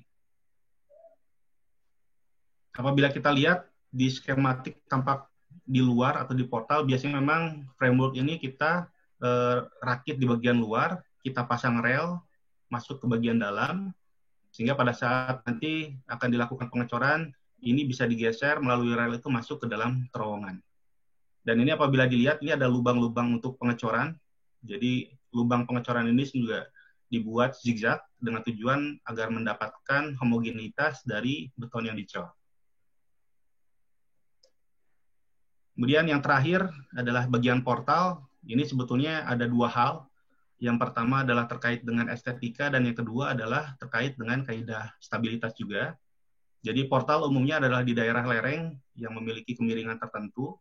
Apabila dia kategorinya adalah landai, umumnya yang digunakan adalah sistem split type bambu. Sedangkan kalau misalnya untuk tipe-tipe di mana yang lebih tegak, umumnya dia mempergunakan dinding penahan di bagian portal areanya. Nah, ini kebetulan karena di Cisundawu adalah daerah yang relatif cukup landai, sehingga tipe split bambu ini yang digunakan. Ini ada di JSC dan juga ada di SNI kita.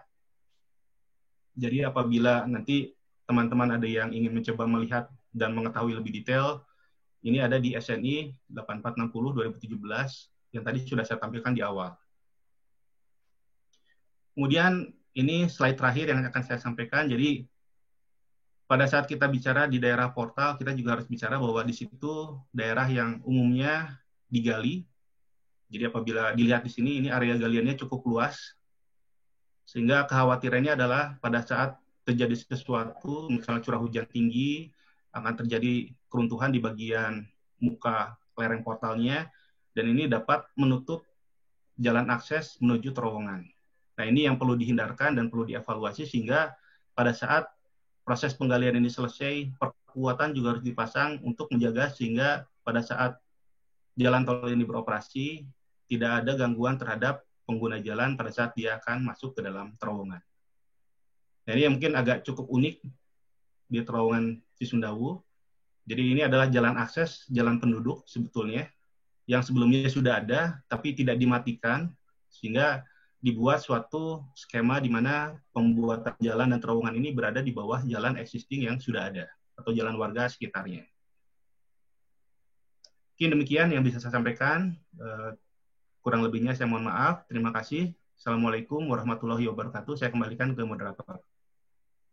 Baik, terima kasih Pak Fahmi atas penjelasannya mengenai kondisi geoteknik dari terowongan Cisumdawu ini.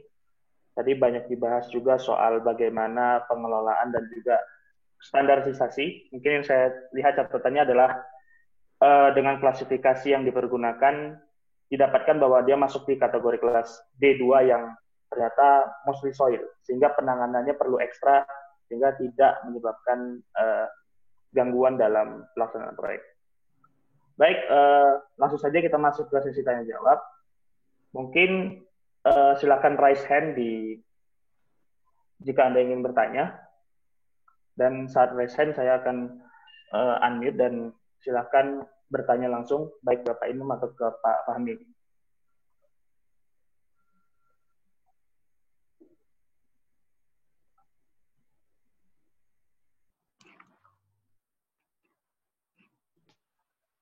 Baik.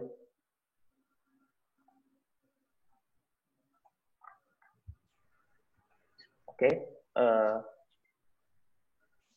Ada dari Mas Rizky, boleh silakan. Ya, terima kasih atas kesempatannya. Perkenalkan, saya Rizky dari Nitok. Kebetulan merupakan salah satu murid dari Pak Imam selama kuliah di ITB, Teknik Geologi ITB. Terima kasih Pak Imam dan juga Pak Fahmi untuk penjelasannya yang sangat komprehensif dan sangat jelas. Seperti itu. Mungkin ada beberapa pertanyaan Pak dari saya. Yang pertama untuk Pak Imam, seperti yang Bapak telah jelaskan Pak, untuk investigasi dan observasi terhadap rock mass classification atau keadaan rock mass dari litologi batuan atau geologi di sekitar terowongan sangatlah penting Pak. Terutama untuk observasi di bagian litologi, kondisi rekahan, dan juga in situ stress.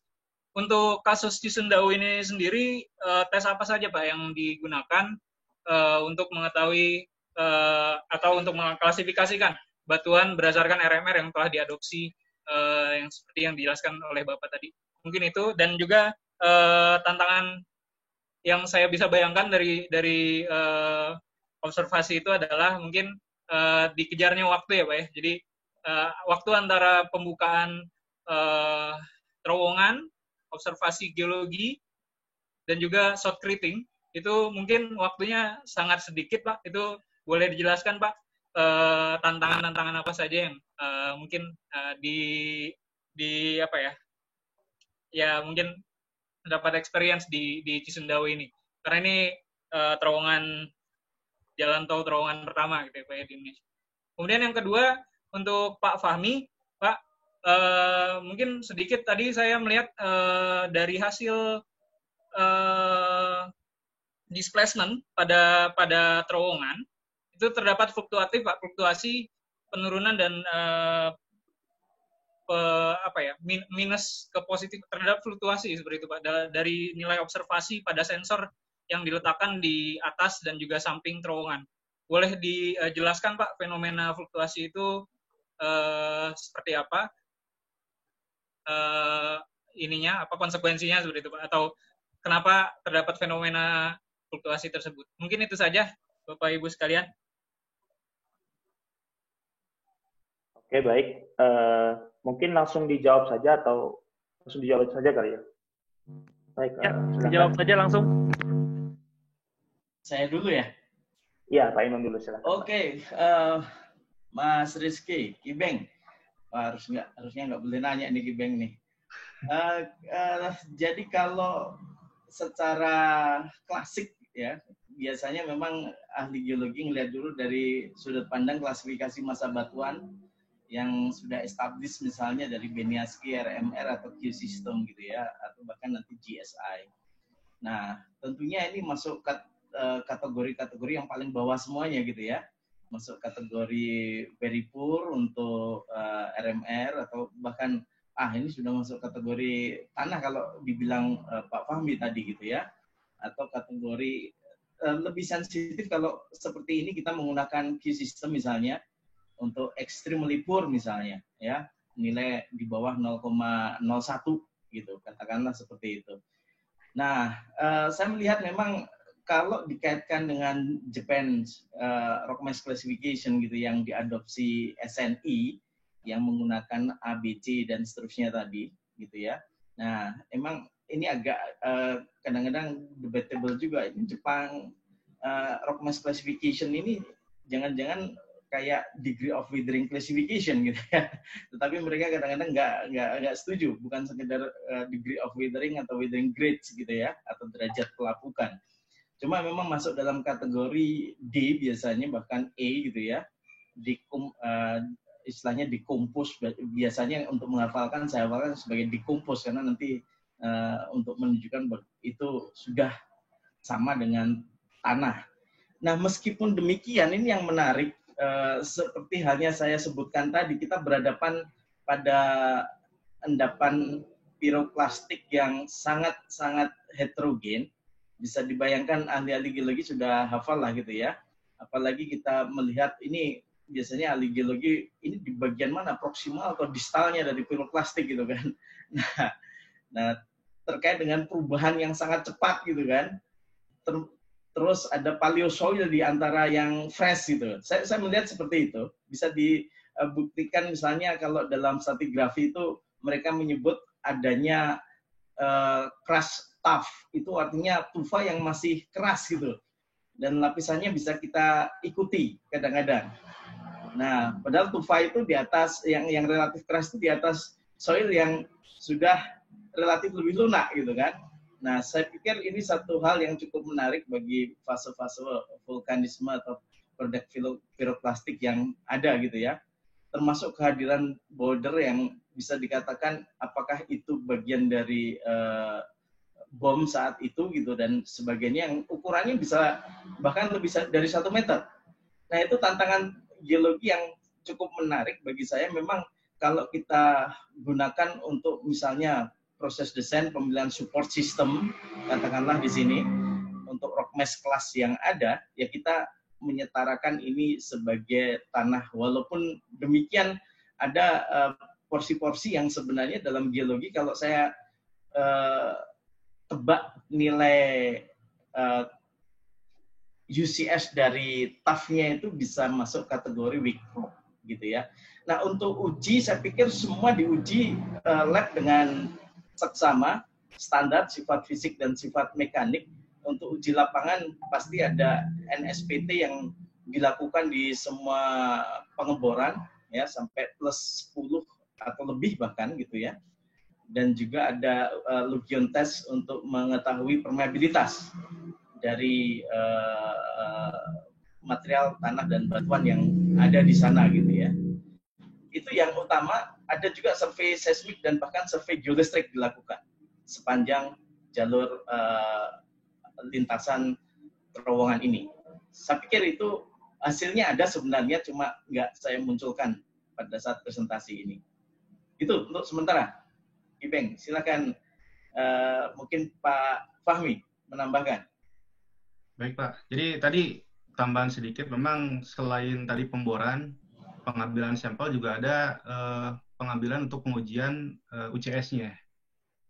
Jadi tadi ada yang dikategorikan dengan faktor kompetensi, itu adalah dikategorikan dari hasil uji UCS-nya atau unconfined compressive strength-nya. Kemudian tadi juga disampaikan uji seismik juga dilakukan sehingga kita bisa mengetahui korelasi dari jenis materialnya dan juga kondisinya, apakah perlambatan gelombangnya bisa dikategorikan cepat atau lambat di situ. Terus terkait dengan tadi hasil monitoring yang berfluktuasi, itu memang kalau saya perhatikan adalah pada saat faktor pelaksanaan pemasangan perkuatan.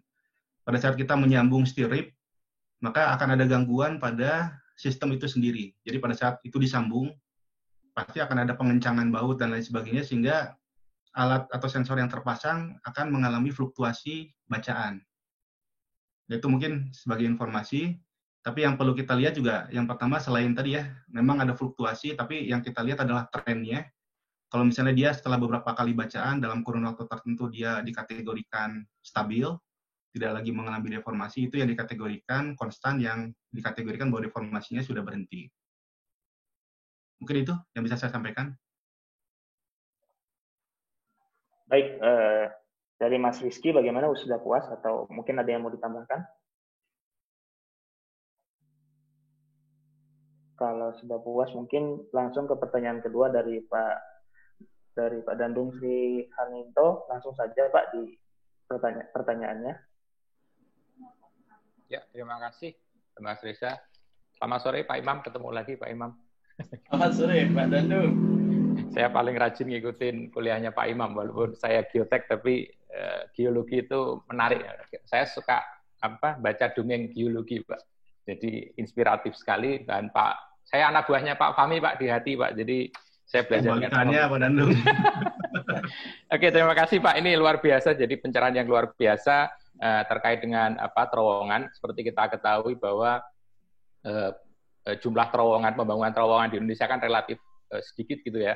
Kalau tadi Pak Imam banyak menceritakan berkolaborasi dengan teman-teman Korea, mungkin jauh Pak. Kalau di Korea itu kan jumlah terowongannya ketika membangun infrastruktur, katakanlah kalau kita naik kereta cepat Pak dari Seoul ke Busan, itu mungkin ratusan terowongan yang dibikin. Memang ini menjadi suatu konsekuensi yang luar biasa, karena ketika kita membangun terowongan paling tidak menjadi sangat ramah lingkungan Pak.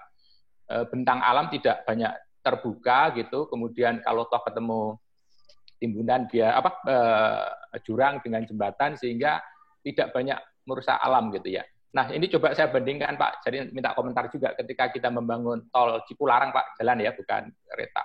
Itu bagaimana harus melakukan suatu penggalian yang luar biasa, timbunan yang luar biasa, karena begitu kita menggali luar biasa, ini bingung timbunannya ditaruh mana, akhirnya ditaruhlah timbunan tinggi, jadi galian tinggi, timbunan tinggi, sehingga problem geotekniknya menjadi sampai sekarang pun nggak habis-habis Pak. Nah, saya coba membayangkan kalau itu dikerjakan dengan cara terowongan, tentunya tidak akan banyak membuka bentang alam, sehingga artinya kerusakan, kemudian wilayah yang harus diganggu itu menjadi lebih sedikit. Karena kita ketahui, ini saya langsung buka Google aja Pak, zaman modern, ternyata kan tahun 1902 pun sudah ada terowongan yang dibangun pada saat itu, terowongan Sasaat. Artinya pada saat itu bangsa Belanda dan bangsa Indonesia juga sudah bisa bangun terowongan. Nah, pertanyaan saya gini Pak, sebenarnya kalau dari pengalaman Bapak, pengetahuan Bapak, bagaimana sih kemampuan bangsa kita untuk bisa bikin terowongan? Apalagi nanti kalau kita bangun ini Pak, tol lintas selatan yang banyak melewati pegunungan, atau sekarang yang menjadi PR itu kan ketika bangun tol antara Padang sampai Pekanbaru, nggak mungkin itu dibuka semua Pak, di open semua, pasti akan banyak ketemu dengan terowongan yang harus dibangun. Itu satu Pak pertanyaan. Sebenarnya expertise kita, baik itu dari geologi, geoteknik, dan seluruh ahli-ahli yang terkait dengan pembangunan terowongan, seberapa memadainya, sehingga kita tidak, tadi diceritakan Pak Fahmi, ternyata code-nya code Cina semua, mampus kita Pak. Itu jadi PR. Padahal sebenarnya kalau saya lihat, sebenarnya kalau kita lihat tadi Pak, ini juga terkait, itu pertanyaan pertama terkait dengan metode Pak.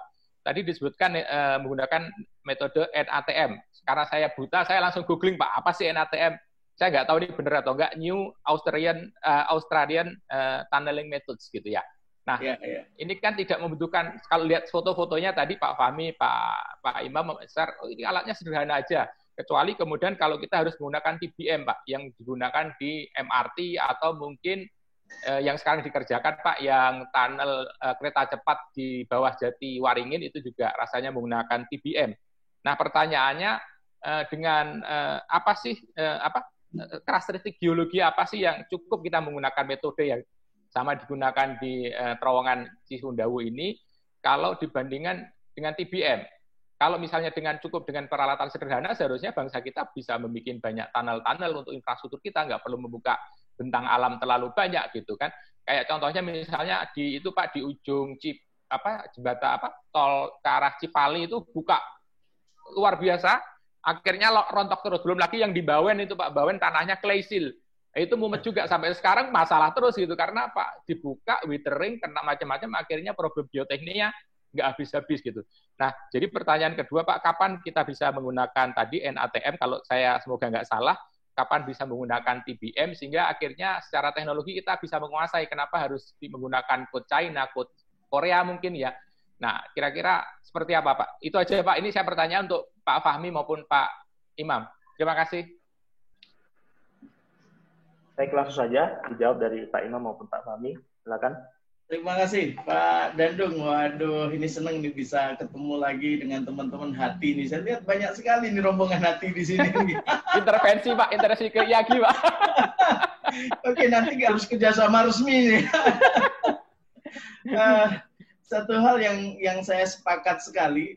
Jadi ini banyak juga dituliskan di banyak textbook ataupun artikel yang mengatakan bahwa terowongan ini sebagai satu infrastruktur yang apa istilahnya lebih berwawasan lingkungan gitu ya, eco-friendly, tidak merusak lingkungan gitu ya. Jadi secara visual lingkungannya masih dipertahankan. Jadi kita merusak jauh lebih sedikit tentunya daripada atau dibandingkan dengan menggali misalnya, gitu. Jadi exposure yang kita ganggu sesuai dengan karakter terowongan jauh lebih sedikit. Dan bahkan dikatakan terowongan ini sebagai konstruksi yang relatif aman. Ya. Terutama terkait dengan gempa ya, Pak Danduk pasti sudah pernah berkalkulasi gitu ya. Karena ya ibarat terowongan ini hanya dianggap void saja di dalam tanah, masa tanah dan batuan gitu ya. Sehingga gelombang gempa mudah-mudahan cuma lewat doang gitu ya. Cuma harus dibuktikan juga secara seksama gitu ya. Nah, yang menarik juga konon terowongan ini cukup murah dari sisi maintenance. Nah, coba itu juga memang banyak para ahli yang mengatakan itu hanya memang kalkulasi yang detail harus dilakukan. Hanya yang agak sulit adalah biaya yang konon katanya dibandingkan gali bisa sampai 5 atau bahkan lebih dari 10 kali. Wah, ini repot nih Pak Dandung. Anggarannya dari mana ini? Biaya yang mahal itu ya. Konon ada pendapat suatu negara yang GDP-nya sudah di atas, saya lupa lagi angka persisnya gitu ya. Nilai tertentu baru sudah siap membangun terowongan. Kalau hanya dilihat dari keahlian, saya pikir kita semua, teman-teman di hati maupun geologi sudah banyak yang mumpuni ini untuk bisa bikin terowongan sendiri. Ya. Nah, cuma nanti kalau bicara modal saya nggak mau ikut-ikutan lah gitu ya. Gimana? Ya, secara teknis kita mampu sebenarnya, ya. Dan ahli-ahli kita bisa dan sudah dibuktikan, ya, beberapa kontraktor nasional kita sudah berhasil, terutama untuk terowongan kereta maupun terowongan PLTA, ya. Untuk tol memang masih ragu-ragu sepertinya ini. Mudah-mudahan berikutnya kontraktor kita bisa langsung ikut gitu ya dalam pelaksanaan konstruksinya atau bahkan ngelit pelaksanaan konstruksi. Hal yang kedua, aduh kok lupa terkait apa tadi ya, Pak Dandu?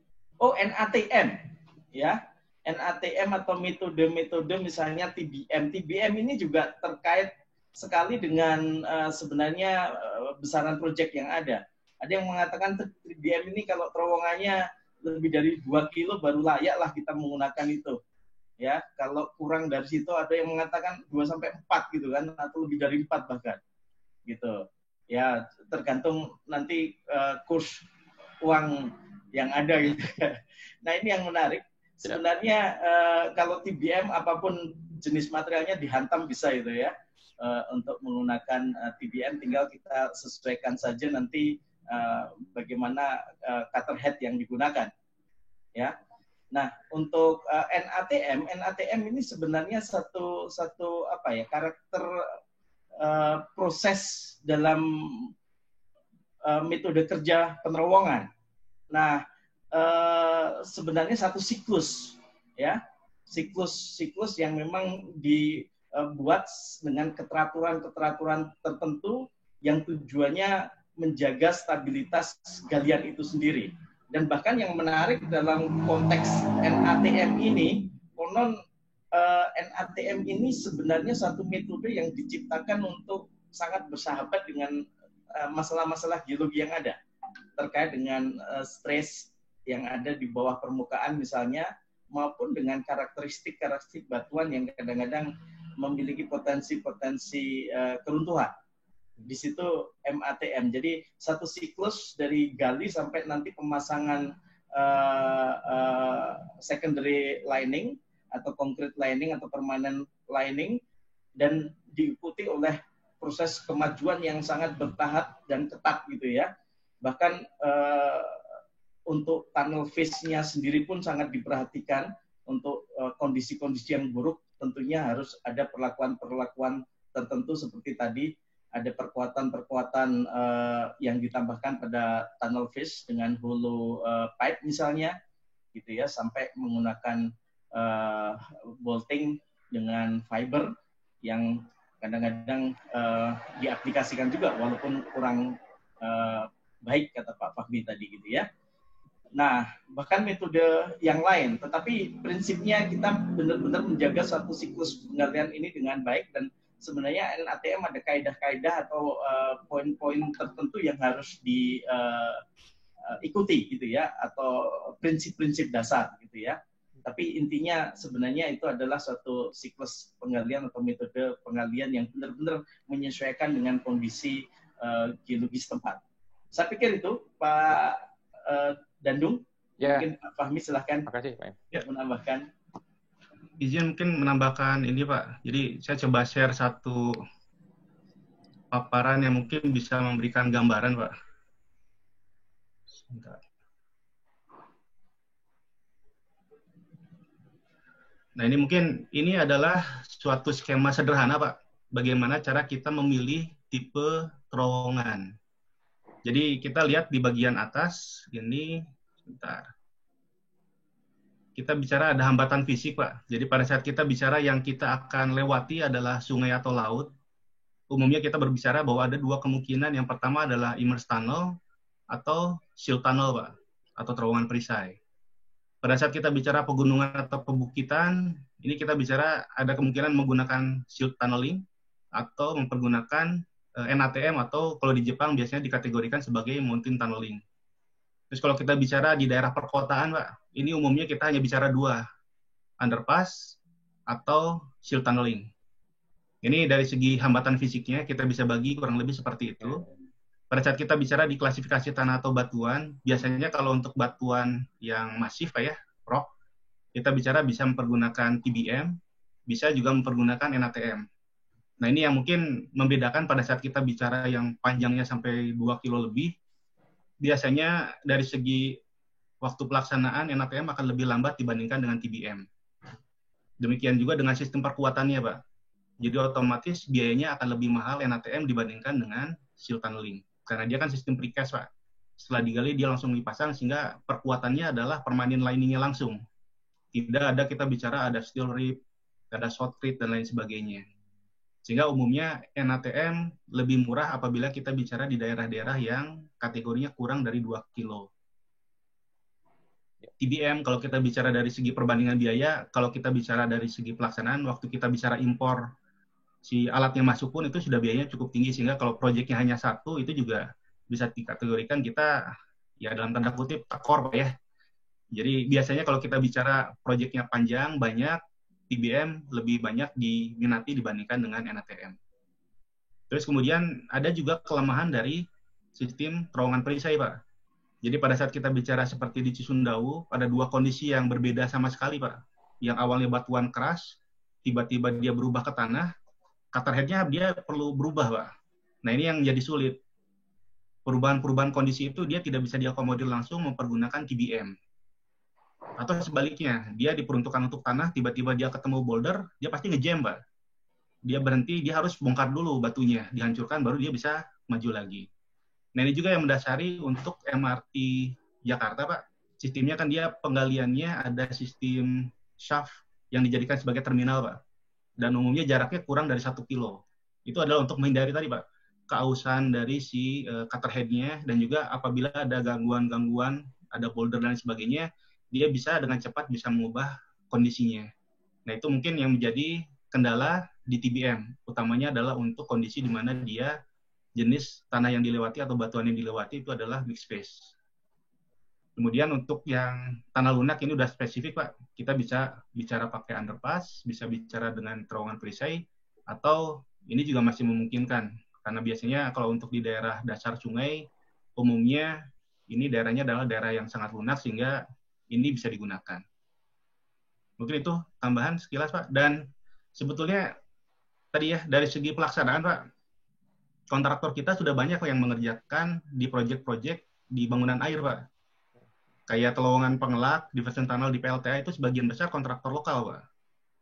Jadi sebetulnya ya bisa dikategorikan banyak resource kita yang cukup handal di dalam negeri. Dan sesuatu hal yang mungkin cukup miris juga, Pak. Waktu kita sempat berkunjung ke Malaysia, kita melihat proyek di Selangor, Pak, di Malaysia, itu mempergunakan TBM. Itu kontraktornya Shimizu, operator TBM-nya ternyata orang Indonesia, Pak, orang Jawa, Pak. Dan saya ketemu lagi waktu di MRT Jakarta. Jadi sebetulnya kalau kita punya keinginan yang cukup kuat, dalam artian kita akan lebih memajukan terowongan misalnya, Pak. Karena morfologi kita kan pegunungan. Itu sebetulnya dengan meng-hire orang-orang lokal kita yang bekerja di proyek-proyek luar itu juga bisa, Pak. Jadi selama TBM-nya ada, operatornya kita bisa hire dari luar yang orang Indonesia sebetulnya. Itu kurang lebih, Pak, informasi tambahan ini. Terima kasih. Ya, terima kasih Pak Fahmi. Baik, terima kasih diskusinya. Kemudian pertanyaan selanjutnya dari Pak Mulyanto. Silakan Pak, dihidupkan mic-nya.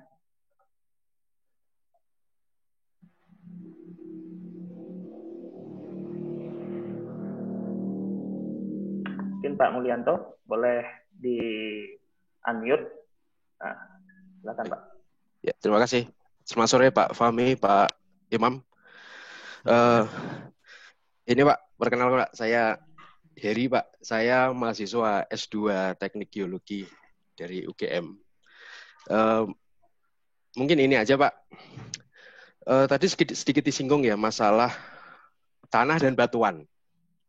Sebenarnya ini batasannya sejauh mana sih Pak? Kalau dari bentuknya mungkin ada beberapa kriteria yang udah bisa digunakan ya, kayak misalnya kriterianya ISRM itu kan udah mendeskripsikan.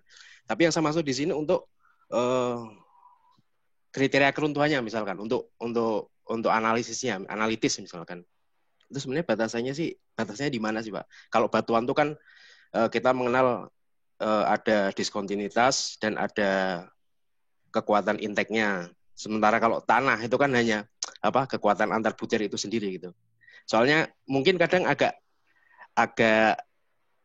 kadang ada yang berbeda juga itu untuk mendefinisikan mana yang kalau orang geoteknik kan mungkin mengenalnya tanah lunak, tanah keras, tanah sedang. Sedangkan orang geologi kan batuan lapuk kuat, lapuk ringan. Ya, maksud saya sebenarnya batasannya sih di mana sih antara tanah dan batuan itu, Pak? Mungkin itu Pak Fahmi atau Pak Imam mungkin. Terima kasih. Aduh, selamat sore. Assalamualaikum nih Mas Heri. Lagi ngotak-ngatik terowongan juga kan? Betul Pak. Sempat diskusi sama Pak Imam dulu. Iya, jadi gini, memang pelik sekali nih ngomong mana batu, mana tanah. Kalau saya biasanya memang dari berbagai sudut pandang kita harus akui lah, ya. Kalau kita diskusi dengan ahli yang lain, pasti punya kacamata sendiri gitu ya. Ahli pertanian apalagi gitu. Nah, tapi saya pikir untuk ahli teknik sipil dan ahli geologi ada satu kesepakatan, misalnya dari kekuatannya gitu ya. Kalau dalam berbagai buku teks, kalau kita strict pada nilai UCS misalnya, itu biasanya angka ajaibnya di 1 megapascal. Jadi inaxial compressive strength kalau kurang dari 1 megapascal itu masuk ranah-ranah soil gitu ya. Kalau di atas 1 megapascal itu batuan. Nah, masalahnya kalau itu intact ya, kalau itu mesh, kadang kondisinya juga heterogen sekali gitu. Jadi yang paling sulit adalah kita berhadapan pada yang namanya, kalau ada yang menyebut istilah rock soil mixtures misalnya, atau transitional condition antara rock and soil. Itu bisa terjadi karena di zona pelapukan salah satunya, atau juga secara geologi bisa terbentuk karena genetik atau genisa proses geologi, misalnya di endapan-endapan aluvial yang transported, ya, sampai ada material-material yang kadang-kadang kerikil krakal juga. Jadi ada yang menyebut sebagai borderless soil misalnya, atau rock fragment in clay matrix. Nah itu semuanya sebenarnya transitional material yang suka bikin bingung. Nah saya kadang-kadang mengkategorikan, wah kalau sudah bermain di yang transition ini kayaknya kita harus menggunakan pendekatan sendiri. Kalau kurang dari atau homogenitasnya jelas itu di soil kurang dari 1 megapascal gampang gitu ya. Atau sudah jelas rocks gitu ya. Walaupun di rocks pun dari very big rocks yang kekuatannya cuma 1 sampai 5 megapascal gitu ya. Sampai yang very hard rock atau extremely hard rock yang bisa sampai 250 megapascal. Nah, itu variasinya juga sangat besar gitu ya. Nah, terkait dengan ya soil ya seperti itu pandangan saya. Walaupun secara geologi kita juga bisa melakukan istilahnya klasifikasi secara deskriptif. Nah, ini yang kadang-kadang susah ya, karena memang kita mengandalkan sesuatu yang deskriptif sekali. Oke, jadi kalau strength-nya 1 megapascal kunci sebagai kunci utamanya. Silakan Pak Fahmi. Baik Pak, betul yang disampaikan Pak Imam. Jadi mungkin sambil menyambung. Jadi biasanya juga kita umumnya membaginya berdasarkan dari parameter kuat tekannya Pak. Jadi di situ bisa kita ketahui bahwa karakteristiknya apakah memang mendekati ke karakteristik tanah atau ke batuan. Selain itu juga kadang kalau dari geoteknik kita berbicara simpelnya Pak. Jadi pada saat kita bicara dilakukan pemboran, selama dia masih mempergunakan core drill standar, itu umumnya kita bisa kategorikan jenis materialnya tanah. Pada saat kita sudah bicara bahwa dia harus di core mempergunakan core yang mempergunakan intan misalnya itu sudah masuk kategori biasanya ke batuan. Dan memang dari segi deskripsi biasanya teman-teman dari geologi yang lebih jago bisa membedakan istilahnya itu apakah ini masuk kategori batuannya adalah batuan yang apa istilahnya itu batuan yang fresh atau batuan yang lapuk misalnya itu. Karena kalau berapa kali saya ngobrol agak nggak nyambungnya, jadi tanah sendiri sebetulnya kan batuan ya Pak ya. Mungkin Pak Imam juga. Jadi batuan dengan kondisi yang lapuk kuat istilahnya itu. Jadi itu memang yang kadang dari segi term perlu kita mungkin sama-sama sikapi Pak. Mungkin nanti dengan teman-teman di Hati dan teman-teman di IAGI bagaimana cara membedakan secara deskripsi Pak ya. Itu yang mungkin suatu hal yang perlu kita sama-sama duduk bareng Pak istilahnya. Mungkin itu Pak, sedikit tambahan dari saya Pak. Baik, mungkin ada yang mau ditambahkan lagi? Cukup Pak. Oke. Terima kasih Pak Imam, Pak Fahmi. Baik, mungkin pertanyaan terakhir untuk Pak Andreas. Pertanyaannya singkat, padat, dan jelas mengingat waktu. Kita sebentar lagi masuk di waktu azan maghrib. Silakan Pak Andreas, pertanyaannya.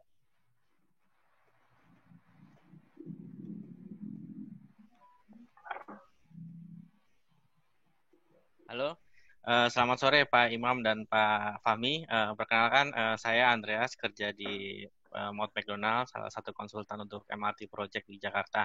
Nah, kebetulan untuk tunnel Cisumdawu ini saya melihat berada di daerah dengan tingkat kegempaan yang cukup tinggi. Dengan kalau kita mengacu ke peta gempa di 2017, itu PGA-nya mungkin sekitar 0,3 hingga sampai 0,6. Nah, pertanyaan saya, apakah tunnel Cisumdawu ini didesain terhadap beban gempa? Jika iya, metode apakah yang dipakai? Biasanya kan saya mengenal ada 2 metode.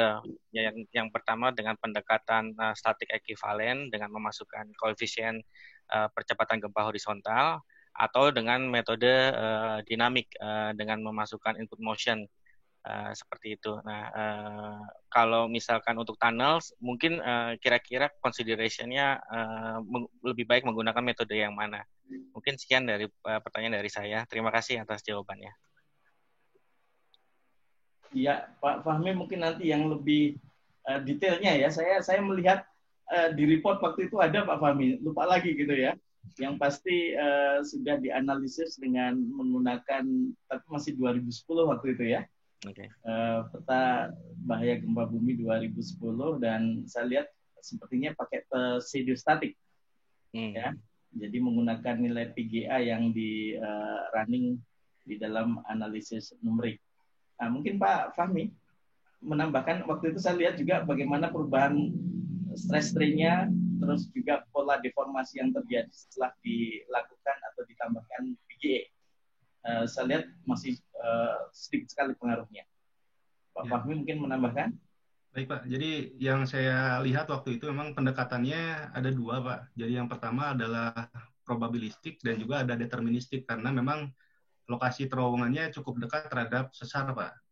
Jadi kalau saya tidak salah itu kurang dari 2 kilo gitu kalau saya tidak salah dari sumber sesar yang aktif yang terdekat. Sehingga waktu itu memang dibandingkan antara pendekatan probabilistik dan deterministik, dan memang yang digunakan adalah pendekatan deterministiknya Pak.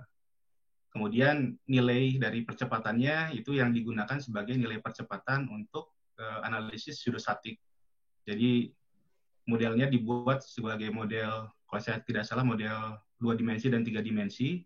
Terus nilai percepatannya dimasukkan berdasarkan dari nilai percepatan yang diambil di permukaan tanah. Jadi sudah memperhitungkan faktor amplifikasinya. Oke. Kemudian dilihat di stabilitasnya dan juga deformasinya. Jadi memang waktu itu diperlihatkan, kalau tidak salah, memang kalau terowongan di daerah pegunungan, yang paling kritis itu adalah stabilitas di daerah portal. Karena memang di situ kan yang berlaku adalah stabilitas dari lerengnya. Jadi itu memang daerah yang dikategorikan kritis pada saat perhitungan kegempaannya. Kalau di badan timbunan, di badan terowongannya itu dikategorikan memang dari hasil analisisnya relatif aman, karena confining-nya cukup besar sehingga deformasi yang terjadinya kecil. Mungkin itu Pak tambahannya. Baik, cukup jelas. Terima kasih atas responnya. Selamat sore Pak Fahmi dan Pak Imam. Selamat sore. Oke, baik. Terima kasih atas pertanyaannya dan jawabannya juga. Berhubung kita sudah mendekati pukul 17.30, saya rasa kita akan menyudahi dulu diskusi pakar hari ini. Apabila mungkin ada pertanyaan yang kurang, mungkin bisa menghubungi Pak Imam atau Pak Fahmi langsung nanti masing-masing, karena saya kira diskusinya sangat menarik di sini. Saya mengucapkan terima kasih banyak kepada Pak Imam dan Pak Fahmi atas kesempatannya untuk hadir pada diskusi sore hari ini. Dan mungkin demikian diskusi kita. Saya ucapkan terima kasih pada para Bapak Ibu yang telah hadir. Assalamualaikum warahmatullahi wabarakatuh. Dikembalikan ke host. Baik. Terima kasih Mas Zelandi, Pak Imam, Pak Fahmi. Terima kasih banyak. Boleh Bapak Ibu kita tepuk tangan dari rumah masing-masing untuk kedua narasumber dan moderator kita pada sore hari ini. Saya kira sebelum saya menutup, nanti kita akan foto bersama Bapak dan Ibu, jadi mohon bertahan. Saya ingin ke Wakil Ketua IAGI, Pak Burhanuddin, untuk menutup acara. Silakan Pak Burhan. Terima kasih Mas Reza, Mas Rapper. Saya selalu manggil Mas Rapper, Reza Permati. FGMI luar biasa sudah memfasilitasi ulang tahun dan beberapa pertemuan webinar IAGI. Kami mengapresiasi dari IAGI. Bapak Ibu narasumber, Pak Imam, Pak Fahmi, luar biasa. Ini menjadi alternatif dari banyak lulusan geologi yang sekarang semakin banyak. Ada tadi usulan-usulan yang luar biasa, membumikan atau bisa itu orang Indonesia juga ngerjakan, itu luar biasa. Kemudian yang paling menarik dari Pak Fahmi dan Pak Imam tadi, bahwa setiap negara punya standar sendiri-sendiri, kenapa Indonesia tidak punya, atau pun mungkin perlu sesuatu yang lebih detail. Dan jadi akhirnya saya membuktikan bahwa mungkin karena capitalnya yang kita rendah sehingga kita tidak bisa untuk survive sendiri, gitu kan. Kalau capitalnya tinggi mungkin kita bisa survive dengan tenaga kita, dengan keahlian kita, gitu kan. Kalau yang pegang capital dia pasti kontrolnya lebih tinggi. Itulah hal yang memang kasat mata, cuma kadang-kadang kita dibutakan dengan capital. Bapak Ibu, diskusi sangat bermanfaat dan sangat menarik, dibuktikan dengan 500 pendaftar, meskipun tadi fluktuasinya antara 200 sampai 146 dari webinar IAGI, ini termasuk yang luar biasa peminatnya. Semoga ke depan IAGI makin sukses, makin membumi, dan alternatif lapangan kerja seperti ini diperlukan untuk teman-teman yang memang sekarang membutuhkan. Terima kasih sekali lagi, semoga menjadi amal kebaikan para narasumber dan menjadi ibadah menimba ilmu bagi para pesertanya. Kurang lebihnya mohon maaf, IAGI tetap jaya. Assalamualaikum warahmatullahi wabarakatuh. Waalaikumsalam, terima kasih Pak Burhan. Bapak dan Ibu, boleh nyalakan videonya karena kita akan foto bersama. Akan ada 4 kali take, karena ada 4 frame ini. Saya mulai yang pertama ya. boleh sambil bergaya bebas atau boleh sambil megang es buahnya masing-masing karena sudah mau berbuka ini. Keren itu. Oke, siap. Aba-aba dari saya ya. 1, 2, 3. 3 kali lagi. Boleh dinyalakan videonya. Aba-aba dari saya. 1, 2, 3. Saya tunggu. 1, 2, 3. Oke. 2 kali lagi Bapak dan Ibu karena ada 4 ini. 1, 2, 3. 1 kali lagi biar kebagian semuanya. 1, 2, 3. Oke, baik Bapak dan Ibu, saya sudah lampirkan di kolom chat. Jika ada yang ingin mendownload materi dan foto bersama, dapat diunduh di dengan mengisi formulir feedback terlebih dahulu. Nanti akan ada link atau tautan yang akan bisa didownload. Saya kira itu saja dari kami, IAGI. Kurang lebihnya mohon maaf. Akhir kata, Assalamualaikum warahmatullahi wabarakatuh.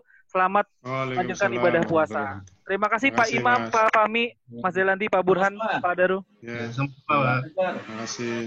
Terima kasih Pak Imam, Pak Fahmi, semuanya. Terima kasih Bapak, Ibu semuanya. Ya. Silakan kalau ada pertanyaan lewat offline juga boleh. Siap Pak Imam. Terima kasih.